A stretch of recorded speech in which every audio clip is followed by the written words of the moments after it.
Ryan Dewane, D-E-W-A-N-E.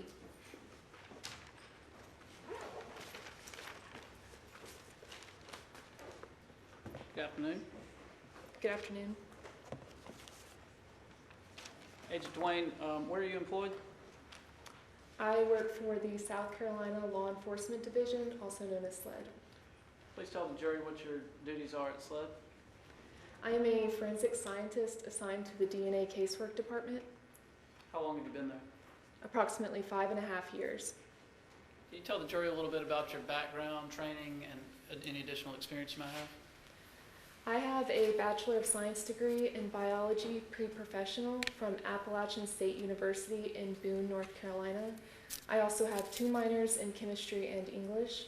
I'm currently pursuing my Master's of Science degree in biology from Clemson University in Greenville, South Carolina. During my education, I have completed courses in molecular biology, genetics, statistics, and biochemistry. These 4 courses are considered the foundations of forensic biology. When I was hired at SLED, I underwent an extensive training program. This training program included practice samples, training samples, mock cases, written exams for DNA and serology, a report writing exam, an oral exam, a technical review exam, a competency, and a mock court exam. Do you participate in any training or continuing education? Yes, we are required to complete approximately 8 hours of continuing education yearly. How many times have you ever testified in court before? I have. Approximately how many times? 8 times. And have you ever been qualified as an expert? I have. In what field? Forensic DNA analysis and serology. Your Honor, at this time, the state would offer Agent Dewane as an expert in DNA analysis, forensic DNA analysis and serology. Any objection? No objection. She is so qualified. Thank you, Your Honor. Agent Dewane, what is DNA? DNA stands for deoxyribonucleic acid. This is just a chemical found in all of our bodies. We get half of it from our mother and half from our father, and aside from identical twins, no 2 people will have the same DNA profile. So when we talk about DNA analysis, what does that mean? DNA analysis is our process of developing a DNA profile from either evidence or a known standard. You said developing a DNA profile. What does that mean? A DNA profile is your biological DNA represented in the form of a series of numbers, and this is what we use to compare. So in terms of comparison, what are you doing with the DNA profile in order to compare it? How does that process work? We develop a DNA profile from known individuals associated with the case. We then compare their profile to the evidence profiles developed. Okay. And when you do that, what does it mean if you come back with the result that a particular profile is included? This means that the individual is possibly included in the mixture or profile. What is a mixture? A mixture is an item that has multiple individuals on the same item. An item that has multiple individuals on the same item. Is that what you said? That's correct. Okay, so this pen, for example, if I were to hand it to you, would it be possible that both my DNA profile and your DNA profile would be on the pen? Yes, that is possible. And so would it be possible then for there to be a mixture of your profile and my profile on the pen? That is correct. So if you receive an item of evidence, if you receive this pen under that example, what would you do in order to determine which profile belongs to which person? We use a statistical software program called Ystr to do our comparisons. And as a result of using that software, you can have a result where somebody, I believe you said, is included in the mixture, correct? That is correct. Could you also have a DNA profile excluded? Yes, that is correct. All right. So you use Ystr, you said, to conduct this analysis, correct? That is correct. How do you report results of that analysis? If we have any possible inclusions, then we report that conclusion with a statistic. Okay. Is the same true about exclusions? If an individual is excluded, then we just say that they are excluded from the profile. With no statistical value to the level of exclusion, I guess? That is correct. Okay. So when you're talking about these statistics, you said you assign a statistical value if there's a profile included, correct? That is correct. All right. So how do you explain what that statistic is and what that means? We have a verbal scale at the end of our reports. This shows our level of support based on the number that's generated. And what does that verbal scale consist of? We have multiple levels of support. Our lowest level is weak support. We then have, moderate support, strong support, and then very strong support. So the highest level of certainty, not certainty, but the highest level statement that you would make about the inclusion of my DNA on this pen, if the science backed it up, are you saying that would be that there is very strong support for my inclusion? For that conclusion, yes. Okay. Do you guys, in regards to star mix, that type of analysis, do you use the word match? We do not. And does that mean that you're any less confident about a particular result than if you did use the word match? No. So you said that there's a number that you associate, a statistical value, right? How does that number, what is the relationship between that number and the level of support in the verbal scale you just described? The larger the number is, the more support will be associated with it. Our strongest level of support starts at 1 million and above. All right. And when you're talking about these statistics, can you tell the jury what in the context of that, what a likelihood ratio means? A likelihood ratio is the type of statistic that we calculate for star mix. This is simply a mathematical comparison of two possible scenarios that it could explain the DNA profile that we get. The number that is generated is always supporting which scenario is more likely to create that profile. Two scenarios, you compare them. One scenario suggests what? The first scenario suggests that an individual is included, And the second? that they're excluded or it's someone else. Okay. Shifting gears slightly, just talking about DNA in general, because there's obviously a lot of items of evidence that you tested. How is it that DNA evidence actually ends up on a person or an item or a thing? We can get DNA evidence from biological fluids such as saliva, sweat, or blood. We can also get it from hair, and most commonly we get it from touch, which just means that you leave cells behind when you touch something. Okay, and that can be from any other person that you come in contact with? That is correct.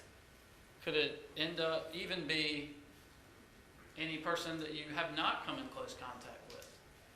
Under certain circumstances, that is correct. Okay.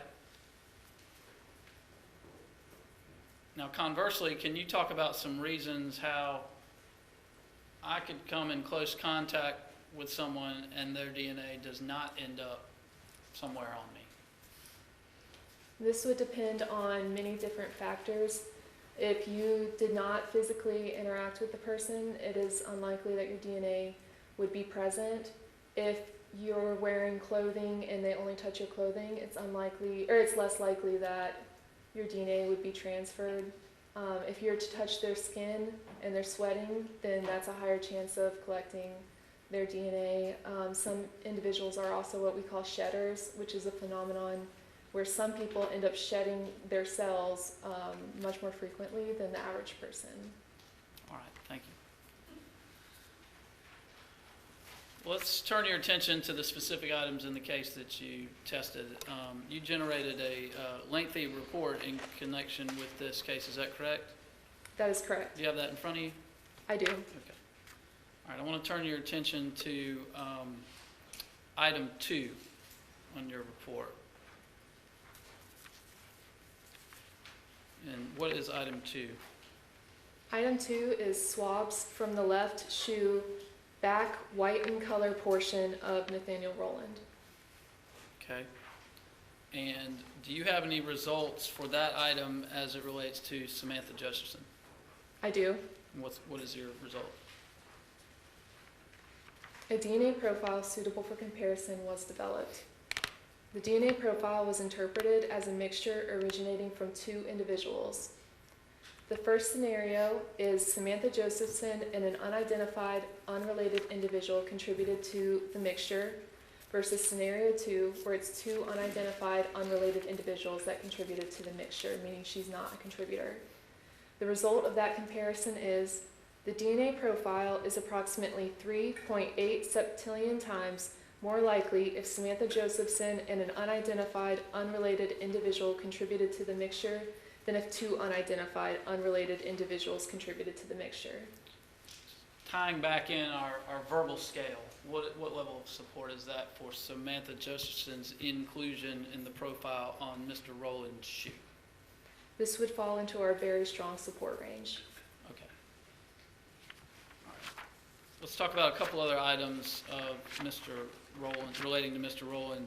Item number 4, that's your item number, not an exhibit number. Item 4 are swabs from underneath Mr. Rowland's right hand fingernails, is that correct? That is correct.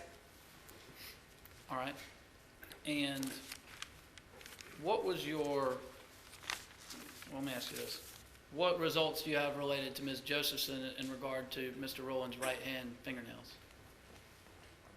The DNA profile was interpreted as a mixture originating from 3 individuals. Because these are Nathaniel Rowland's fingernails, we can expect his DNA to reasonably be there. So his DNA profile is considered in both scenarios. So scenario 1 is Nathaniel Rowland, Samantha Josephson, and an unidentified, unrelated individual contributed to the mixture, versus the scenario where Nathaniel Rowland and 2 unidentified, unrelated individuals contributed to the mixture. The result of that comparison is the DNA profile is approximately 94 million times more likely if Nathaniel Rowland, Samantha Josephson, and an unidentified, unrelated individual contributed to the mixture than if Nathaniel Rowland and 2 unidentified, unrelated individuals contributed to the mixture.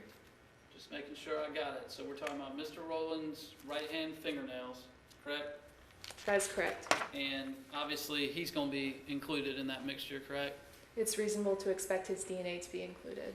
And there's, according to your verbal scale, very strong support that Ms. Josephson is included as well. That is correct. All right, turning your attention to item number 50 in your report. I'm sorry, forgive me, I jumped ahead of myself. Item number 5. That is left-hand fingernails of Mr. Rowland, correct? That is correct. All right, what was the result of your comparison on that item? The DNA profile developed is a mixture of at least 5 individuals. Due to the complexity of the mixture, no further interpretation will be offered. Can you explain why that is? We can only interpret up to 4 individuals in a mixture. Because this was so complex, we are unable to separate individuals, and therefore we do not use it for comparisons. Too many contributors to the profile, so you can't even come to a conclusion about it. That is correct. Item 50, please. I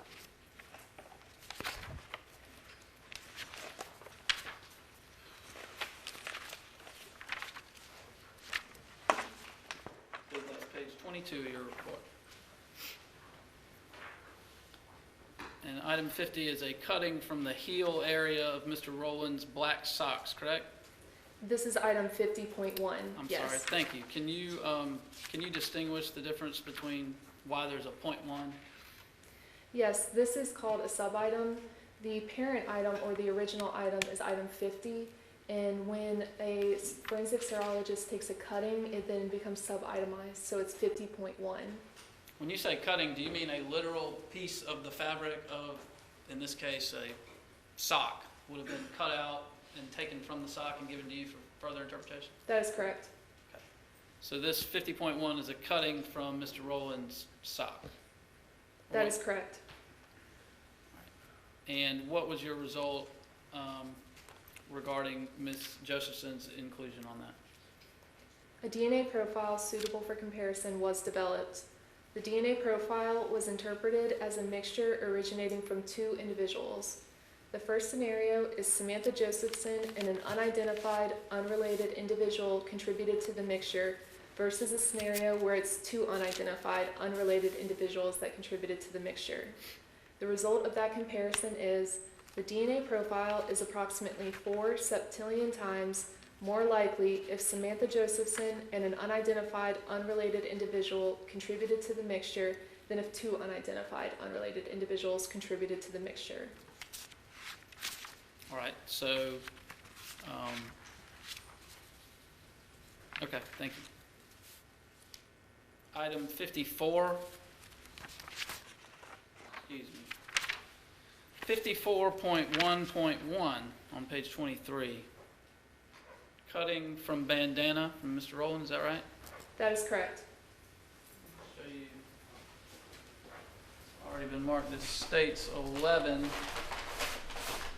From states 11 that is in evidence. I believe these are the two bandanas that were taken. Does that look to be correct? I did not see the parent item, I only received a cutting. Okay, fair enough.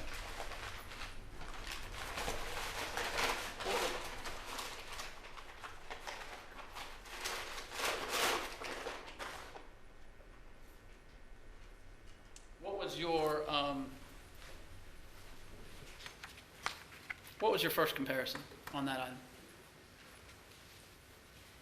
This was a comparison to Samantha Josephson. The DNA profile was interpreted as a mixture originating from 3 individuals. The first scenario is Samantha Josephson and 2 unidentified, unrelated individuals contributed to the mixture versus the scenario where it's 3 unidentified, unrelated individuals that contributed to the mixture. The result of that comparison is the DNA profile is approximately 2.6 septillion times more likely if Samantha Josephson and 2 unidentified, unrelated individuals contributed to the mixture than if 3 unidentified, unrelated individuals contributed to the mixture. Okay, so earlier you talked about mixtures. So this item is a mixture, you said, of 3 different individuals, is that correct? That is correct. And based on what you've just described, is it your testimony that as one of the contributors to that mixture, there is very strong support that it is Ms. Josephson, is that right? In order for this DNA profile to have been developed, yes. All right. So as far as a second profile and your second comparison on that item, the bandana from Mr. Rowland, what was your conclusion there?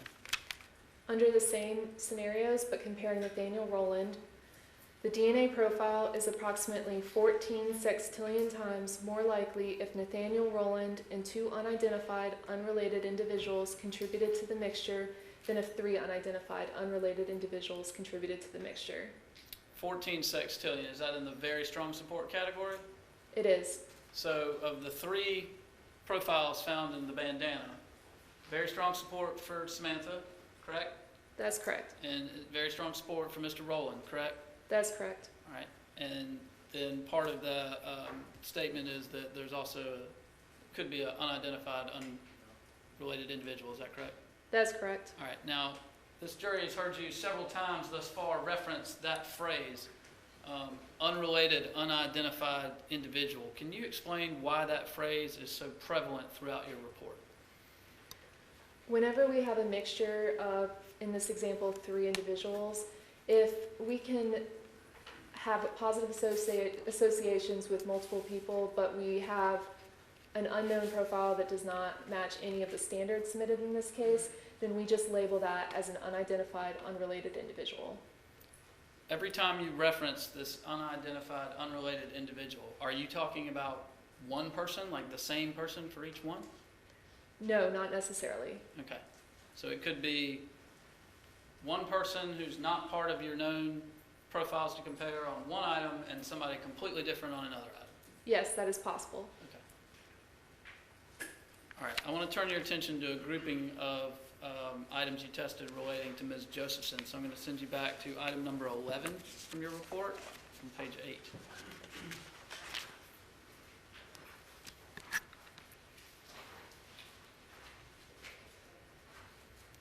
And in regards to items 11 through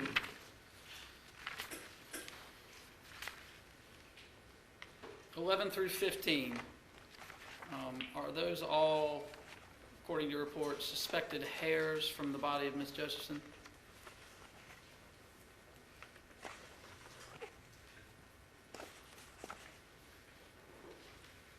That is correct.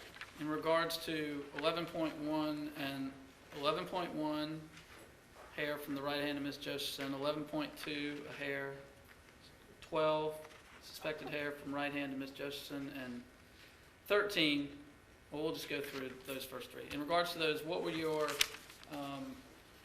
results related to Ms. Josephson?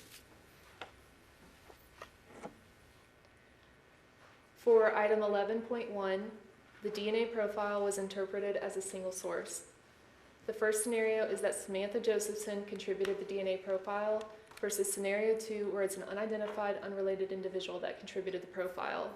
The result of that comparison is the DNA profile is approximately 6.8 septillion times more likely if Samantha Josephson contributed the profile than if an unidentified, unrelated individual contributed the profile.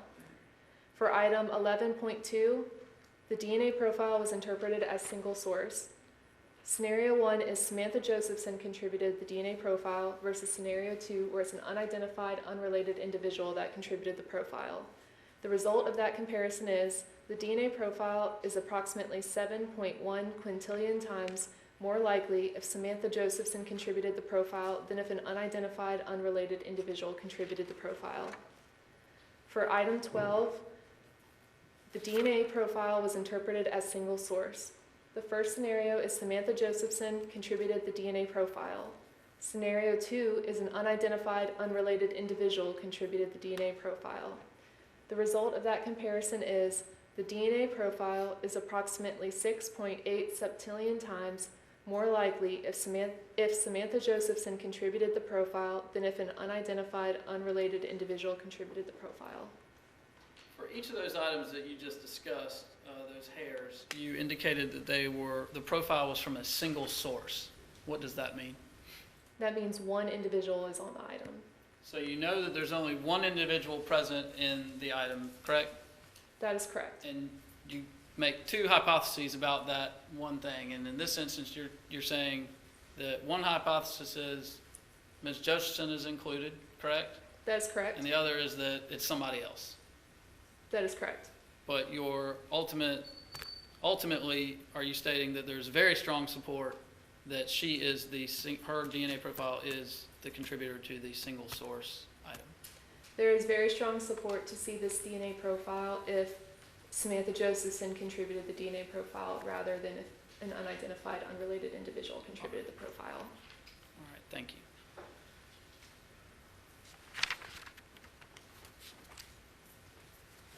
And is it fair to say that the same would be true for the same conclusions in terms of very strong support for Ms. Josephson's inclusion would be correct for items 14.1, suspected hair, and 14.2, suspected hair, and 15, suspected hair from crotch region of pants on Samantha Josephson?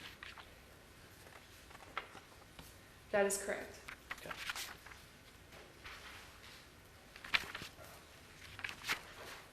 All right, I want to turn your attention to item 16, and that deals with fingernail scrapings from Ms. Josephson. Is that right? That is correct. All right, and do you have that broken down into some sub items? I do. Okay, 16.1, right fingernail scrapings from Samantha Josephson.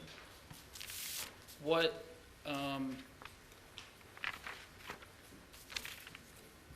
are your results related to Ms. Josephson in that regard?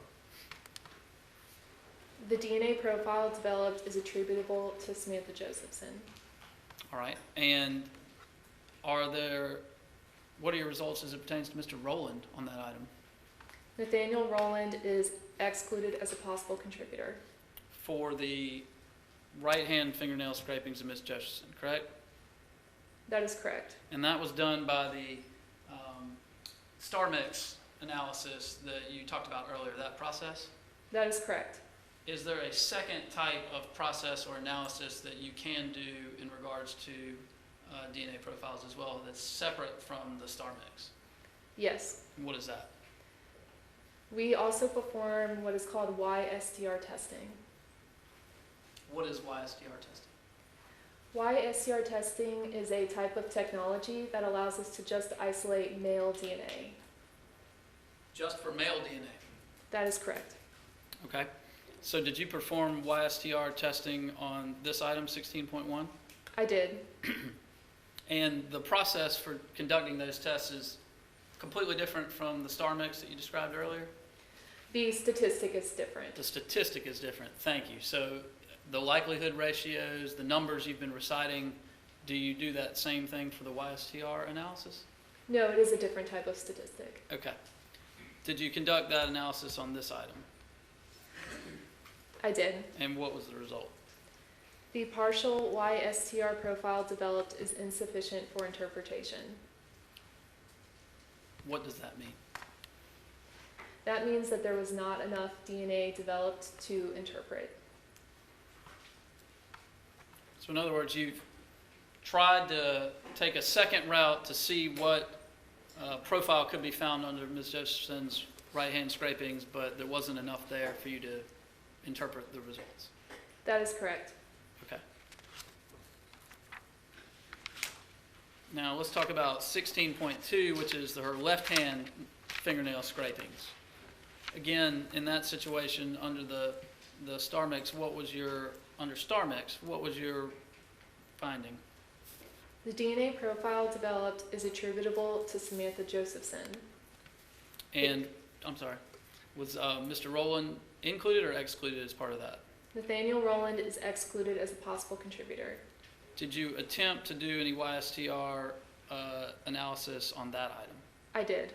And what was the result? No Ystr profile was developed. Okay. And how is that different from what you just described a moment ago about insufficient for interpretation? No profile developed means there was no DNA developed. Insufficient means there was a little bit of DNA, but not enough to interpret it or make any comparisons to it. All right. Now those were scrapings, I believe, but item 17 are fingernail clippings from Ms. Josephson's right hand. What's the difference between a scraping and clipping? A fingernail clipping is when you clip the nail off, the tip of the nail. A scraping is when you take a device and you just scrape underneath the nail and then you swab that device for DNA. And again, on 17, that one, the fingernail clippings from the right hand, the profile belongs to Ms. Josephson, is that right? The DNA profile developed is attributable to Samantha Josephson. And regarding Mr. Rowland? Nathaniel Rowland is excluded as a possible contributor. Excluded meaning there's no presence of his DNA under those items on that item. Pursuant to star mix analysis, correct? That is correct. There was no other profile developed. No other profile developed, okay. Was there a Ystr profile developed on this item? Yes. All right, and what was the result of that profile's analysis? Due to the inability to determine a number of contributors, no further interpretation will be offered regarding the Ystr profile. Why does the number of contributors to a profile impact whether or not you can interpret it?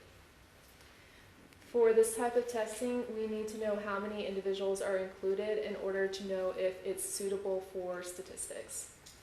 So you couldn't determine how many people were present as part of this Ystr profile, correct? That is correct.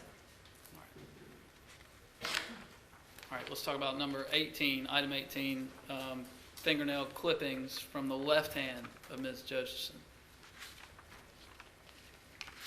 What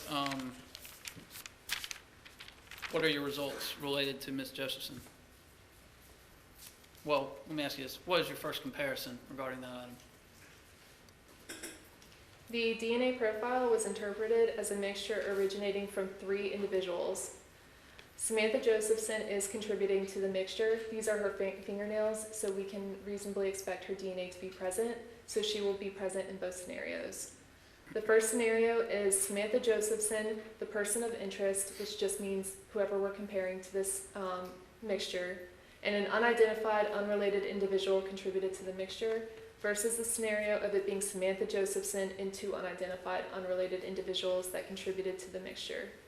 The result of that comparison is, under the listed propositions, the following individuals are excluded as contributors to this mixture: Xavier McFadden, Nathaniel Rowland, Marcus Dewane Williams, Maria Howard, Oshimer Williams, and Derod Fleming. All of those individuals are excluded from the profile from Ms. Josephson's nail clippings. That is correct. All right.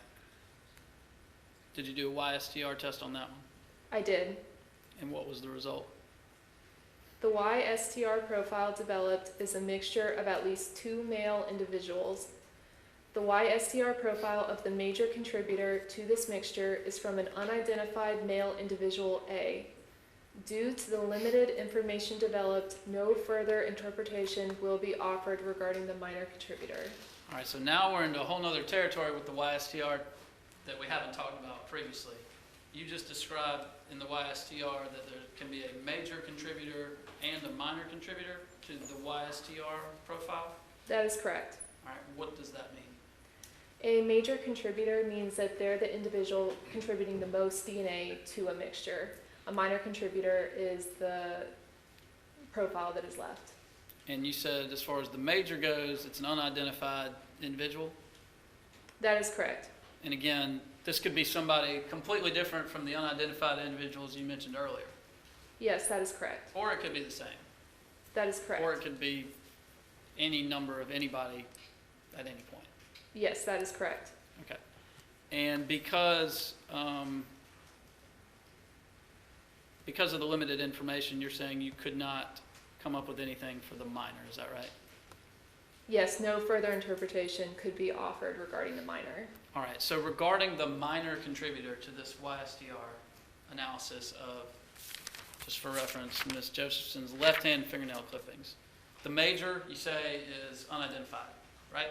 That is correct. As far as the minor goes, of all the standards that you have in the case, to include Mr. Rowland and the other names that you just read out, can any of those standards be included or excluded as a minor contributor on that? I can make no comparisons to any of the individuals concerning the minor contributor. Just can't say one way or the other because there's not enough information. That is correct. All right. You spoke earlier about the ability for a person to pick up DNA from various places. I believe you talked about touch DNA. Can you talk about that a little bit more, about what touch DNA is? Touch DNA is skin cells left behind when you touch an item. Okay. And how could a person, say, in a courtroom or a bar or a restaurant, pick up some sort of touch DNA onto their person? There are many scenarios where this could happen. If you were to touch something like a doorknob, then you may leave your DNA there. Another individual may then touch behind you, and you could also pick up their DNA. If you were to touch someone's arm, then you can pick up their DNA or leave your DNA behind. There are certain circumstances wherein it's more likely to leave DNA. For instance, if that individual is sweating and you touch their arm, it's more likely that their DNA will, you'll pick up their DNA rather than if you don't. And in regards to this item, we were just most recently talking about YSTR testing, correct? That is correct. So we're talking about male DNA profiles. Mm-hmm. So would it be unusual to you if an individual was riding in a car with multiple males to have a Y profile appear under someone's nails or on their person? I cannot offer an opinion on that. I can say that if there is contact, or if an individual were to touch something that had a lot of another individual's DNA on it, then yes, you could pick up their DNA. Okay, all right. In regards to item 19, which is a swab from Ms. Josephson's left ankle, what were your results related to Ms. Josephson? A DNA profile suitable for comparison was developed. DNA attributable to Samantha Josephson is present in this profile. DNA not attributable to Samantha Josephson is also present in this profile. Due to the limited information obtained regarding the foreign contributor, no further comparisons will be offered. All right. Go ahead. The partial Ystr profile developed is a mixture of at least 3 male individuals. Due to the inability to calculate a statistic, no further interpretation will be offered. All right, so we're talking about her left ankle, and obviously she's part of the profile, correct? That is correct. It's a mixture, is that right? Yes, And one part of the mixture is her, that is correct. but you can't determine how many other contributors there are to the mixture. That is right? correct. It was too limited. Okay, and that was for the star mix analysis, correct? Yes, that is correct. For the Ystr, there's a mixture of how many individuals? At least 3 male individuals. But you're unable to calculate a statistic in that nature, is that right? That is correct. Okay. Can you talk about some of the ways in which, we've talked about touch DNA in terms of like your hands, you touch the doorknob, you touch something like that. Well, this item deals with ankle. So how is it that a person could obtain a foreign, if you will, DNA profile on their ankle? Again, there are many different circumstances that could lead to this. If someone were to touch your ankle, then your DNA profile could be present. If the individual were to rub up against another individual's leg or anything that maybe they had a lot of DNA on, these are also circumstances when it would be possible to pick up their DNA. All right, thank you. I want to move ahead to item 84.1, that's on page 30 of your report.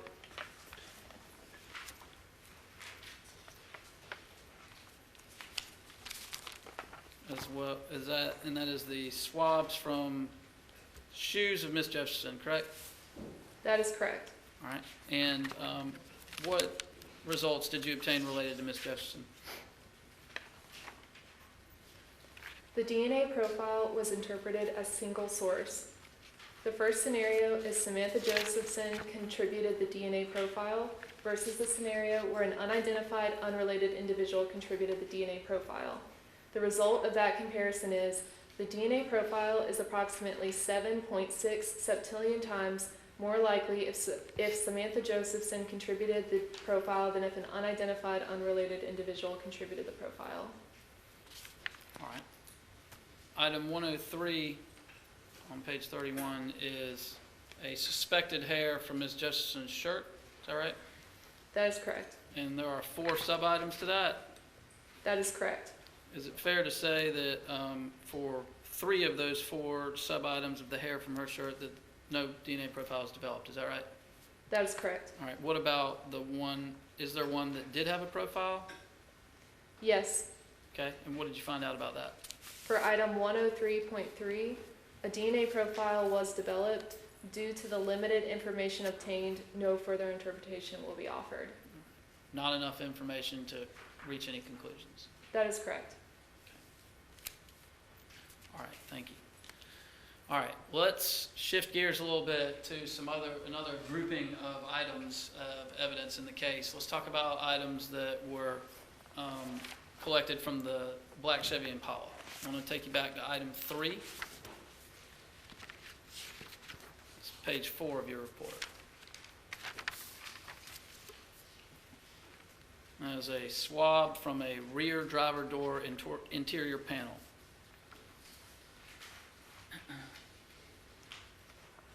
Did you test that, or was any testing done for that item for whether or not it was blood? Yes. What was the result of that? Presumptive testing for blood was positive. Okay. And then as far as the DNA analysis, what are your results related to Ms. Josephson on the swab from the driver door interior panel? The DNA profile was interpreted as a mixture originating from two individuals. The first scenario is Samantha Josephson and an unidentified unrelated individual versus the scenario of it being two unidentified unrelated individuals.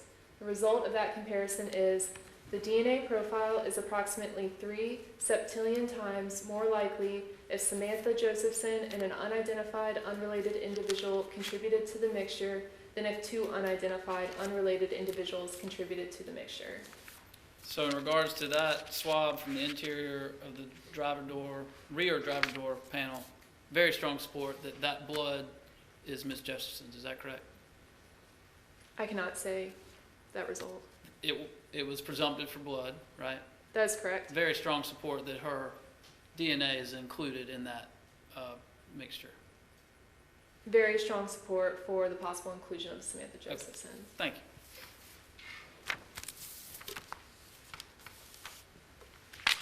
Item 22. Actually, item 22.1, page 14. That is a swab from a stain below address window on envelope with handwritten list on back, correct? That is correct. All right. What was your first comparison that you did on the envelope, the stain from an envelope? The DNA profile was interpreted as a mixture originating from two individuals. The first scenario is Samantha Josephson and an unidentified unrelated individual contributed to the mixture versus the scenario where two unidentified unrelated individuals contributed to the mixture. The result of that comparison is the DNA profile is approximately 3.7 septillion times more likely if Samantha Josephson and an unidentified unrelated individual contributed to the mixture than if two unidentified unrelated individuals contributed to the mixture. What were your findings for that item as it pertained to Mr. Rowland or any of the other standards that you were provided? Under the same scenario, the following individuals are excluded as contributors to the mixture: Xavier McFadden, Nathaniel Rowland, Marcus Dewane Williams, Maria Howard, Oshimer Williams, and Derod Fleming. All right. 22.2 is the same envelope with the handwritten list, but this is a swab from the outer edge of that item. What was your first comparison on that item? The DNA profile was interpreted as a mixture originating from three individuals. The first scenario is Samantha Josephson and two unidentified, unrelated individuals contributed to the mixture versus the scenario of three unidentified, unrelated individuals contributing to the mixture. The result of that comparison is the DNA profile is approximately 42 billion times more likely if Samantha Josephson and two unidentified, unrelated individuals contributed to the mixture than if three unidentified, unrelated individuals contributed to the mixture. So again, using your verbal scale, would it be correct to say that there's very strong support that Ms. Josephson is part of the mixture on that item, the envelope outer edge? There's very strong support to see this DNA profile if the scenario where Samantha Josephson is included as a possible contributor. All right, thank you. Were there any other individuals that were included in that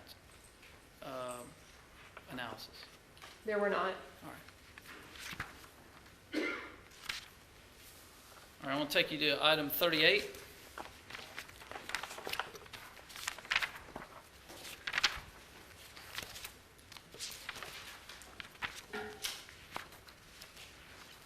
.1, sorry. That is, what item is that? These are swabs from the cuff area and in between fingers of item 38, which are blue plastic gloves from the front passenger door panel of the Chevrolet Impala. What were your results of that analysis? The DNA profile developed is a mixture of at least 5 individuals. Due to the complexity of this mixture, no further interpretation will be offered. I believe you spoke earlier about how, I think you said, if it's more than 4 contributors, then you cannot reach a conclusion. Is that right? That is correct. And there were 5 on this item? Yes, that is correct. The blue plastic glove from inside the Impala? That is correct. Okay. 39.1 Did you have the same findings? Yes, And that is also a blue glove from the Chevy Impala, is that right? that is correct. Okay, thank you. All right, item 45.1, can you tell us what that is? These are swabs from the right sleeve near the cuff of a black jacket, brand Robert Comstock size XL, from the rear passenger seat of the Chevrolet Impala. And how many profiles were developed from that swab? The DNA profile was interpreted as a mixture originating from 2 individuals. All right, and what are the results related to Ms. Josephson on that item, the jacket? In the scenario where Samantha Josephson and an unidentified, unrelated individual contributed to the mixture versus the scenario of it being 2 unidentified, unrelated individuals that contributed to the mixture, the result is the DNA profile is approximately 3.7 septillion times more likely if Samantha Josephson and an unidentified, unrelated individual contributed to the mixture than if 2 unidentified, unrelated individuals contributed to the mixture. Were any of the other known standards that you have included in that mixture? No. Staying with the black Comstock jacket found from the Impala, item 45.2, I'd ask you the same question about your first proposition in that. The DNA profile was interpreted as a mixture originating from 3 individuals. The first scenario is Samantha Josephson and 2 unidentified, unrelated individuals contributed to the mixture versus a scenario of being 3 unidentified, unrelated individuals. The result of that comparison is the DNA profile is approximately 2.7 septillion times more likely if Samantha Josephson and 2 unidentified, unrelated individuals contributed to the mixture than if 3 unidentified, unrelated individuals contributed to the mixture. All right. And were any of the other known standards included in that profile? No. Okay. Can you talk for a moment about the relationship between touch DNA, as you've described it earlier, versus DNA profiles developed from other bodily fluids, such as blood on a particular item within a mixture? The type of DNA that we get from blood is from the white blood cells within it. The type of DNA we get from touch DNA is from skin cells. We typically have more abundance in blood than we would in skin cells. So is it fair to say that if there was an item that contained blood, it could overpower a touch DNA sample if there was any other DNA on whatever the item is? Yes, that is possible. Okay. Item 45.3, also part of the Robert Comstock jacket from the back seat of the Impala. What was your finding as a result of that analysis? The DNA profile developed is a mixture of at least 5 individuals. Due to the complexity of this mixture, no further interpretation will be offered. Okay. Item 62, that's on page 24. It's the swab from the steering wheel of the Impala. Were you able to reach any results regarding the steering wheel as it pertains to Mr. Rowland?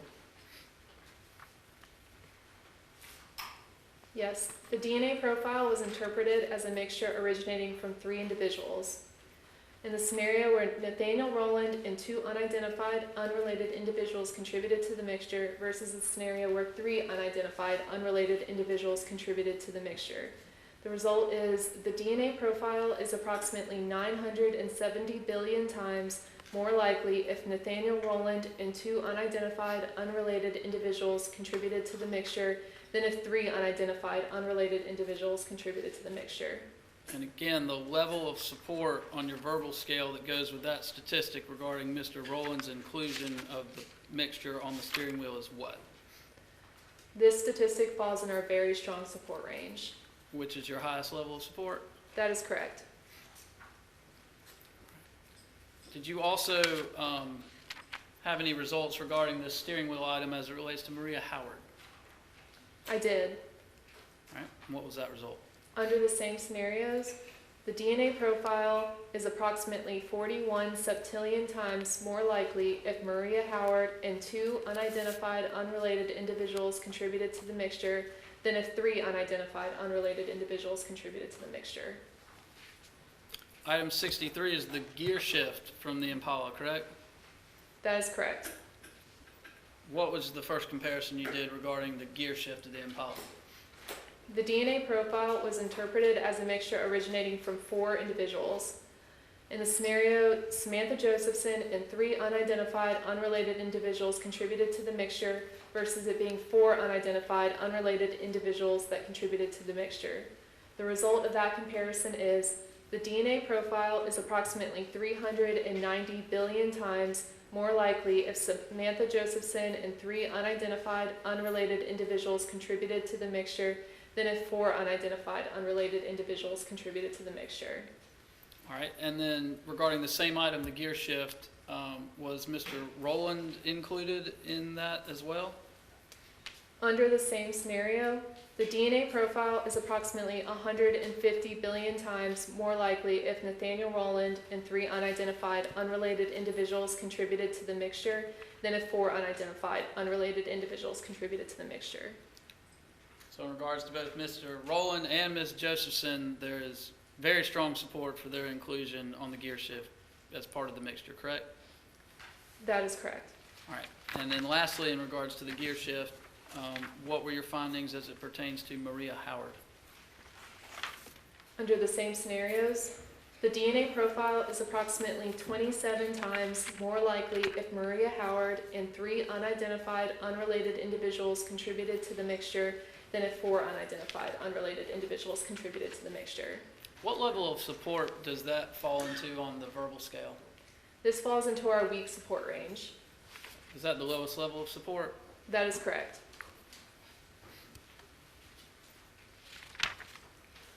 All right, sticking with the car, item 64, a swab from the exterior door handle of the rear passenger side of the Impala, correct? That is correct. All right. Was Ms. Josephson included in that profile? Or that mixture, rather? The DNA profile was interpreted as a mixture originating from 3 individuals. Samantha Josephson and 2 unidentified unrelated individuals contributed to the mixture versus 3 unidentified unrelated individuals contributing to the mixture. The result of that is the DNA profile is approximately 140 quadrillion times more likely if Samantha Josephson and 2 unidentified unrelated individuals contributed to the mixture than if 3 unidentified unrelated individuals contributed to the mixture. And the level of support for Samantha's inclusion on this item, the door handle of the rear passenger side, is what? This statistic falls in our very strong support range. Okay, same item, same swab, same profile, mixture, excuse me. What was your result related to Mr. Rowland? The DNA profile is approximately 9,100 times more likely if Nathaniel Rowland and 2 unidentified unrelated individuals contributed to the mixture than if 3 unidentified unrelated individuals contributed to the mixture. What level of support does that correspond to? This statistic falls in our moderate support range. All right, last one regarding that exterior door handle. What was the result regarding Maria Howard? The DNA profile is approximately 2 times more likely if Maria Howard and 2 unidentified unrelated individuals contributed to the mixture than if 3 unidentified unrelated individuals contributed to the mixture. 2 times. Does that fall in the weak support category?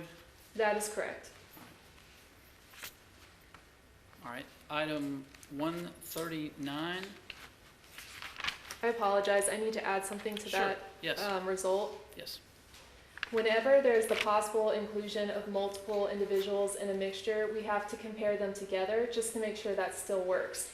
For this item, the DNA profile obtained could not be explained by a combination of DNA from Samantha Josephson, Nathaniel Rowland, and Maria Howard under the listed propositions, all contributing to the profile. When we have this happen in an item, it is recommended to draw your conclusion based on our level of support for the the statistic associated with the individual. All right. Thank you. Item 139.1, page 61. What is that item? These are swabs from the foot, bed, and understrap of black and red Nike flip-flop from the trunk of the Chevrolet Impala. Were you able to interpret that item? The DNA profile developed is a mixture of at least 5 individuals. Due to the complexity of the mixture, no further interpretation can be offered. All right. Item 140.1. What is that? This is a swab from scraping the interior of a black beanie, the brand Field Grade, from the trunk of the Chevrolet Impala. Okay. And what was your first comparison to that item? The DNA profile was interpreted as a mixture originating from 4 individuals. The first scenario is Samantha Josephson and 3 unidentified, unrelated individuals contributed to the mixture versus the scenario of 4 unidentified, unrelated individuals contributing to the mixture. The result of that comparison is the DNA profile is approximately 210,000 times more likely if Samantha Josephson and 3 unidentified, unrelated individuals contributed to the mixture than if 4 unidentified, unrelated individuals contributed to the mixture. All right. So according to the verbal scale, that would be what level of support for Ms. Josephson being part of the mixture on the beanie? This statistic falls in our strong support range. Okay. And your second comparison regarding Mr. Rowland? The DNA profile is approximately 11 octillion times more likely if Nathaniel Rowland and 3 unidentified, unrelated individuals contributed to the mixture than if 4 unidentified, unrelated individuals contributed to the mixture. Showing you what's been marked as states 18 for ID. Can you tell me what that item is?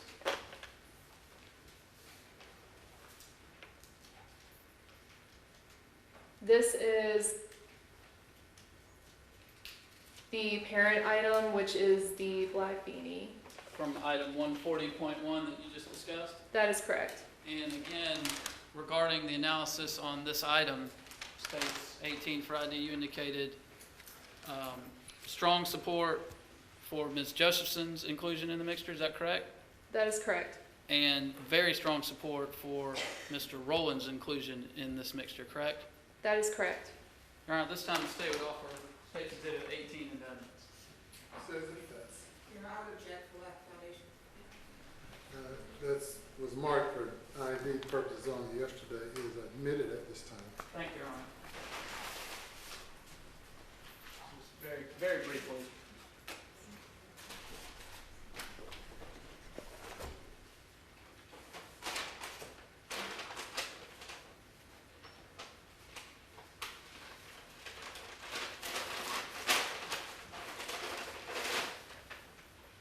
That's the beanie we're talking about, Agent Dewane, correct? I did not see the parent item. I only received the cutting. The cutting from this item, I guess, from item 140. That is correct. Thank you.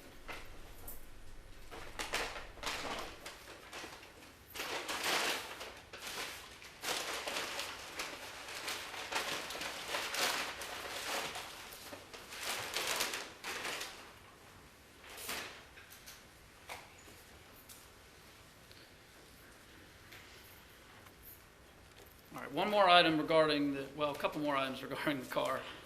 Item 47, I'm going to jump back for you, sorry.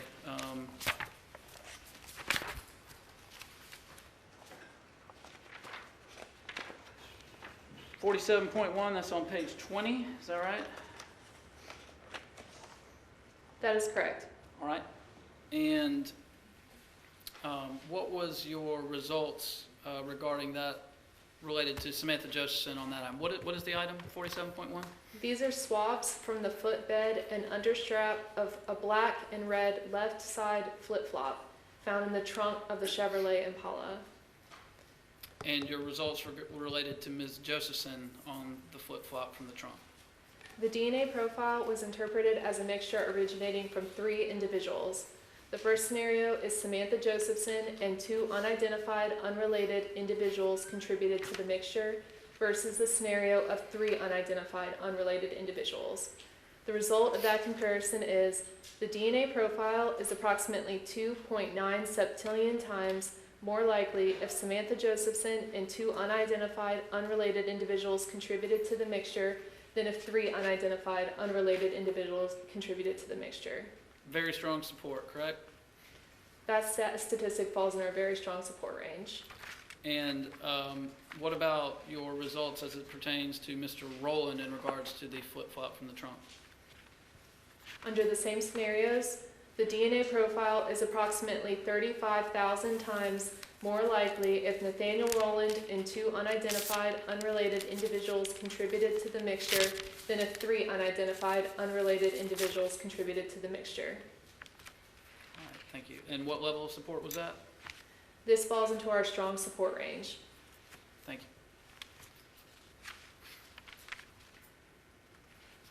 Did you also generate a second report in this case regarding some swabs taken from the Impala? I did. All right, do you have it in front of you? I do. If I may refer you to that, please. In regards to item 67, there's a swab from rear side center console of the Impala, is that right? That is correct. Was Ms. Josephson included as that part of that mixture? The DNA profile was interpreted as single source. The scenario is Samantha Josephson contributed the DNA profile versus an unidentified, unrelated individual contributed the DNA profile. The result of that is the DNA profile is approximately 6.8 septillion times more likely if Samantha Josephson contributed the profile than if an unidentified, unrelated individual contributed the profile. And this swab from the rear side center console, was it tested for blood? Yes, presumptive testing for blood was positive. All right, item 71, swab from front passenger seat headrest. Was that tested for blood? Yes, presumptive testing for blood was positive. And the results related to Ms. Josephson's inclusion? The DNA profile was interpreted as a mixture originating from 2 individuals. Scenario 1 is Samantha Josephson and an unidentified, unrelated individual contributed to the mixture versus a scenario where 2 unidentified, unrelated individuals contributed to the mixture. The result of that comparison is the DNA profile is approximately 3.8 septillion times more likely if Samantha Josephson and an unidentified, unrelated individual contributed to the mixture than if 2 unidentified, unrelated individuals contributed to the mixture. All right. Item 72, rear passenger seat of the Impala, was that tested for blood? Yes, presumptive testing for blood was positive. And your result regarding Ms. Josephson's inclusion for that item, which is a swab from the rear passenger seat of the Impala? The DNA profile was interpreted as a mixture originating from 2 individuals. Scenario 1 is Samantha Josephson and an unidentified, unrelated individual contributed the mixture versus a scenario where 2 unidentified, unrelated individuals contributed to the mixture. The result of that is the DNA profile is approximately 4 septillion times more likely if Samantha Josephson and an unidentified, unrelated individual contributed to the mixture than if 2 unidentified, unrelated individuals contributed to the mixture. Number 75, item 75, swab from the side of the driver's seat headrest of the Impala. Was that tested for blood? Yes, presumptive testing for blood was positive. And the results regarding Ms. Josephson on that item? The DNA profile was interpreted as single source. Scenario 1 is Samantha Josephson contributed the DNA profile versus an unidentified, unrelated individual contributed the DNA profile. The result is the DNA profile is approximately 6.8 septillion times more likely if Samantha Josephson contributed the profile than if an unidentified, unrelated individual contributed the profile. And lastly, regarding that set of items, item 77 was the swab from a driver's seat buckle receiver, is that right? That is correct. And was that tested for blood? Presumptive testing for blood was positive. And the results of your analysis regarding Ms. Josephson? The DNA profile was interpreted as single source. Scenario 1 is Samantha Josephson contributed the DNA profile versus Scenario 2 where an unidentified, unrelated individual contributed the DNA profile. The result of that is the DNA profile is approximately 6.8 septillion times more likely if Samantha Josephson contributed the profile than if an unidentified, unrelated individual contributed the profile. All right, thank you, Agent Dewane. I want to turn your attention to the last grouping of items that we're going to discuss, and these are items that, as testified to earlier, came from the Mountain Brook series of evidence. Item 106.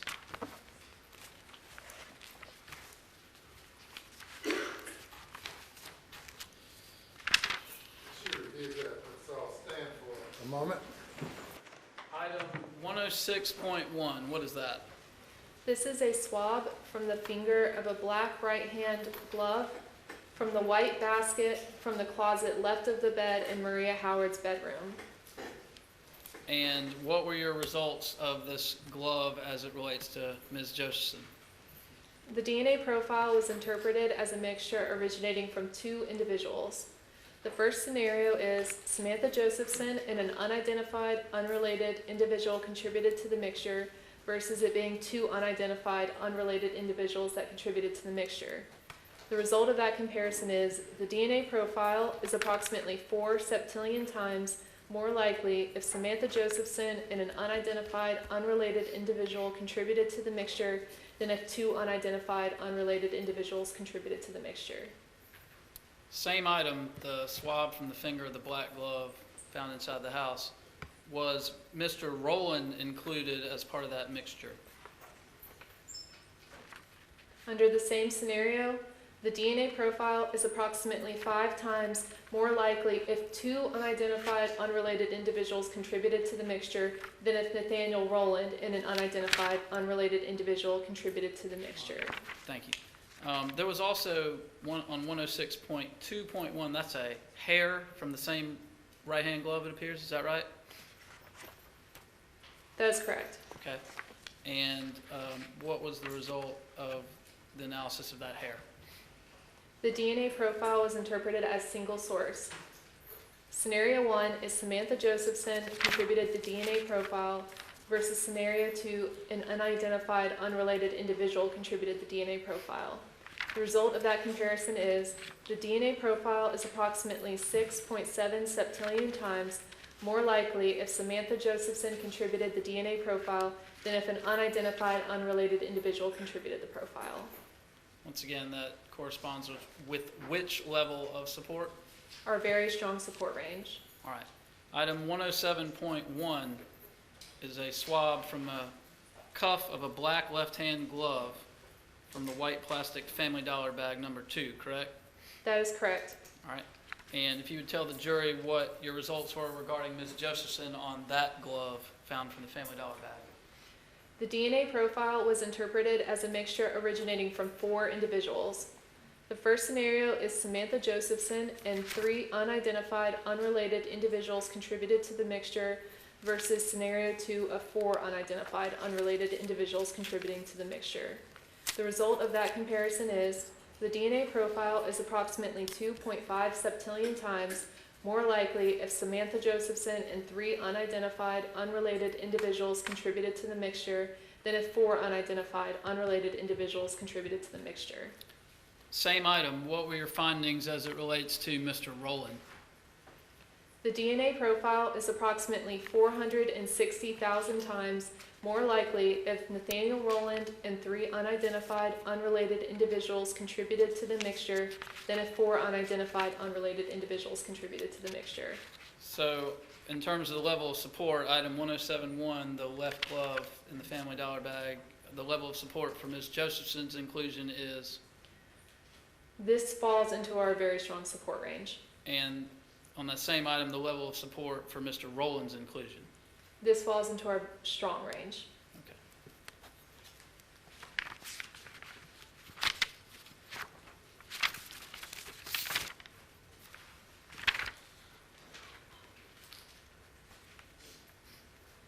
All right, I want to turn you to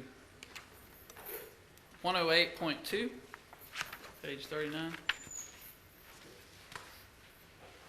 What is that item? These are swabs from the handles of a bag from item 108, which was the white plastic Family Dollar bag labeled number 1. Okay. And your results regarding Ms. Josephson on that Family Dollar bag item swab? The DNA profile was interpreted as a mixture originating from 2 individuals. The first scenario is Samantha Josephson and an unidentified, unrelated individual contributed to the mixture versus a scenario of 2 unidentified, unrelated individuals contributing to the mixture. The result of this comparison is the DNA profile is approximately 3.5 septillion times more likely if Samantha Josephson and an unidentified, unrelated individual contributed to the mixture than if 2 unidentified, unrelated individuals contributed to the mixture. And again, at the risk of repeating myself, the unidentified individuals you refer to, again, this could be somebody different than the ones we talked about before, correct? Yes, that is correct. Could be the same. Yes, that is correct. No way to know, correct? That is correct. All right, 108.3.1, that is page 39, I believe. Yes. What is that item? This is a cutting from 5 wads of possible paper towels from miscellaneous contents removed from the bag from item 108, which was the white plastic Family Dollar bag labeled number 1. What was your first comparison that you did? The DNA profile was interpreted as a mixture originating from 3 individuals. The first scenario is Samantha Josephson and 2 unidentified, unrelated individuals contributed to the mixture versus the scenario of 3 unidentified, unrelated individuals contributing to the mixture. The result of that comparison is the DNA profile is approximately 56 million times more likely if Samantha Josephson and 2 unidentified, unrelated individuals contributed to the mixture than if 3 unidentified, unrelated individuals contributed to the mixture. Same item, what were your results regarding Mr. Rowland? Under the same circumstances, the DNA profile is approximately 22 times more likely if 3 unidentified, unrelated individuals contributed to the mixture than if Nathaniel Rowland and 2 unidentified, unrelated individuals contributed to the mixture.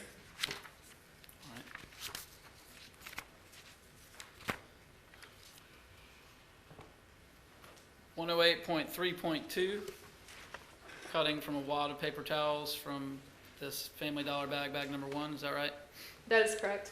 All right, and again, what were your findings regarding Ms. Josephson and Mr. Rowland on that item? The DNA profile was interpreted as a mixture originating from 3 individuals. The first scenario is Samantha Josephson and 2 unidentified, unrelated individuals contributed to the mixture versus a scenario of 3 unidentified, unrelated individuals contributing to the mixture. The result of that comparison is the DNA profile is approximately 2.7 septillion times more likely if Samantha Josephson and 2 unidentified, unrelated individuals contributed to the mixture than if 3 unidentified, unrelated individuals contributed to the mixture. Under the same scenarios but involving Nathaniel Rowland, the DNA profile is approximately 3 times more likely if Nathaniel Rowland and 2 unidentified, unrelated individuals contributed to the mixture than if 3 unidentified, unrelated individuals contributed to the mixture. So regarding these items, the cuttings from the paper towels from the Family Dollar bag number 1, both Mr. Rowland and Ms. Josephson are included in that mixture, is that correct? The statistic supports inclusion for both of these individuals. And in terms of the verbal scale for each? For the statistic associated with Samantha Josephson, this falls within our very strong support range. For the statistic associated with Nathaniel Rowland, this falls within our weak range. Okay.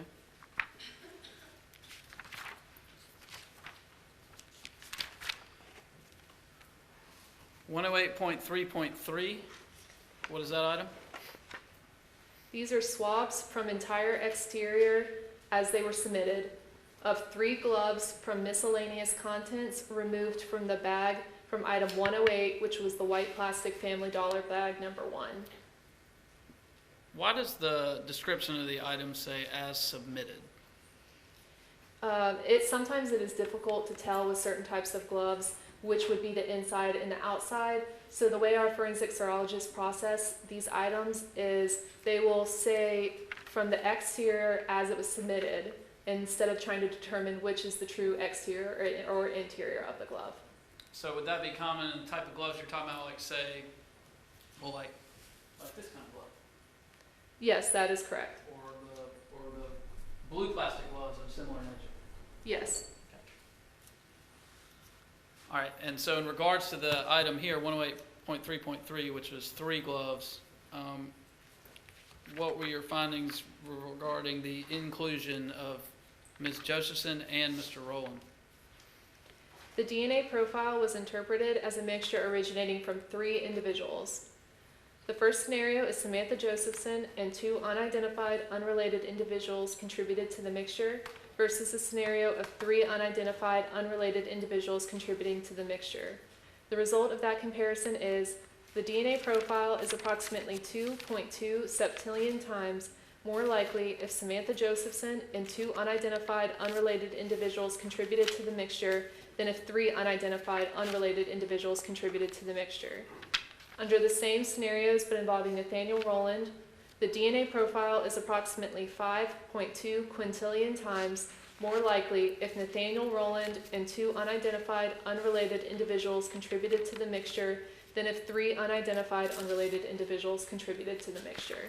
So regarding those gloves, item 108.3.3, the level of support for the inclusion of Ms. Josephson and Mr. Rowland is what? Both of these statistics fall in our very strong support range.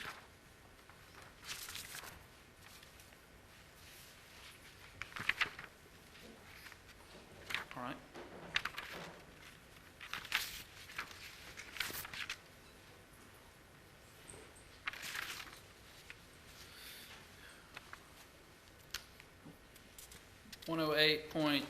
.3.5,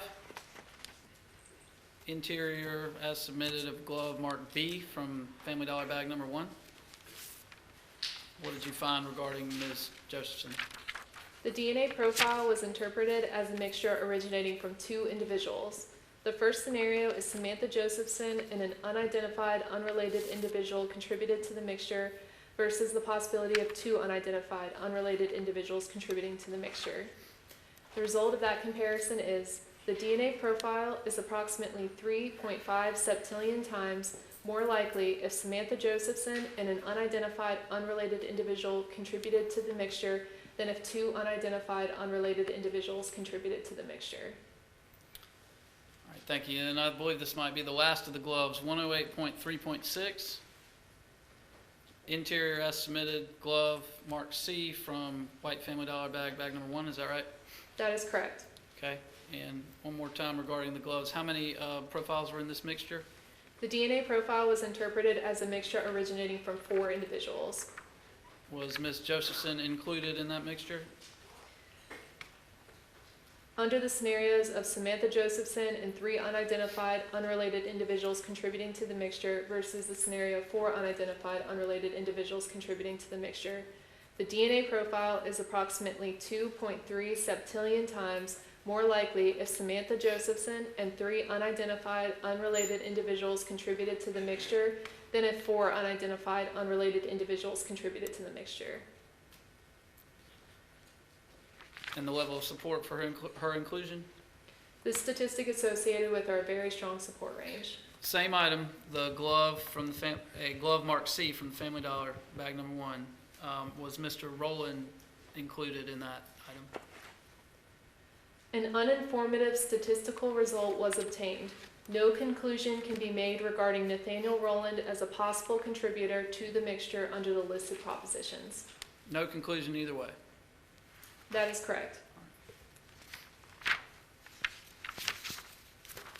All right, Agent Dewane, just a few more items.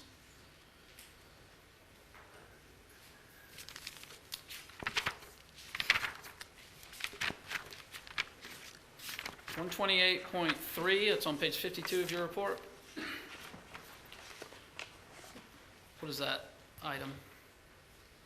These are swabs from the interior of a Dollar General bag from item 128, which was a black bag from the trash can. And the results regarding Ms. Josephson.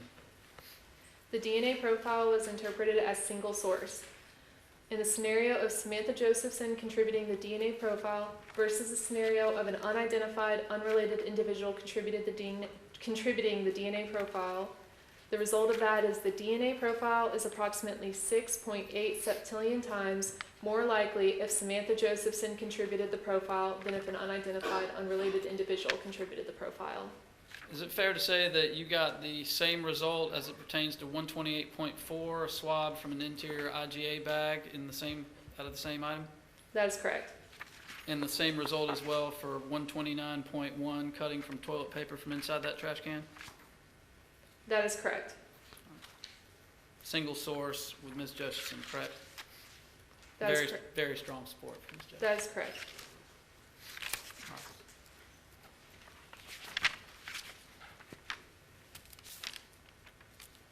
All right. Turn your attention to 130.1.1, page 53. Cutting from left side hem of tan shirt removed from Family Dollar bag number 2, correct? That is correct. And was Ms. Josephson included in that mixture? This DNA profile was interpreted as a mixture originating from 2 individuals. First scenario is Samantha Josephson and an unidentified, unrelated individual contributed to the mixture versus the scenario of it being 2 unidentified, unrelated individuals that contributed to the mixture. The result of that comparison is the DNA profile is approximately 4.1 septillion times more likely if Samantha Josephson and an unidentified, unrelated individual contributed to the mixture than if 2 unidentified, unrelated individuals contributed to the mixture. What about for the same item about Mr. Rowland's inclusion on that tan shirt? The DNA profile is approximately 13 times more likely if 2 unidentified, unrelated individuals contributed to the mixture than if Nathaniel Rowland and an unidentified, unrelated individual contributed to the mixture. So just for clarification, this profile is 13 times more likely if the scenario were 2 unidentified, unrelated individuals contributed to it rather than if Nathaniel Rowland and an unidentified, unrelated individual contributed to this mixture. Same shirt, 130.1.2, is a swab from the scraping of the neck area, swab from scraping the neck area of the same shirt, the tan shirt. Were you able to develop a DNA profile from that item? Yes. And were you able to get any results? Due to the complexity of the profile and the inability to determine a number of contributors, no further interpretation will be offered.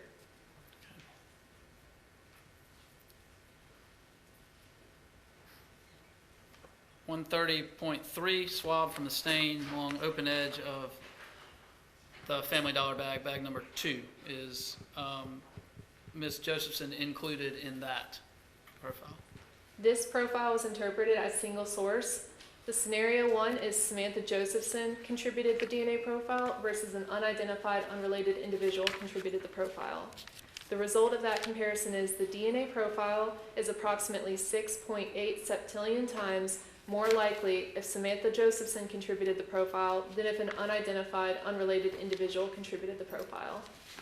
Fair to say that the same result for the swab on 130.4 from the interior of a cardboard roll out of that Family Dollar bag, bag 2? That is correct. I'd like to turn your attention to a couple final items, and then I'll be done.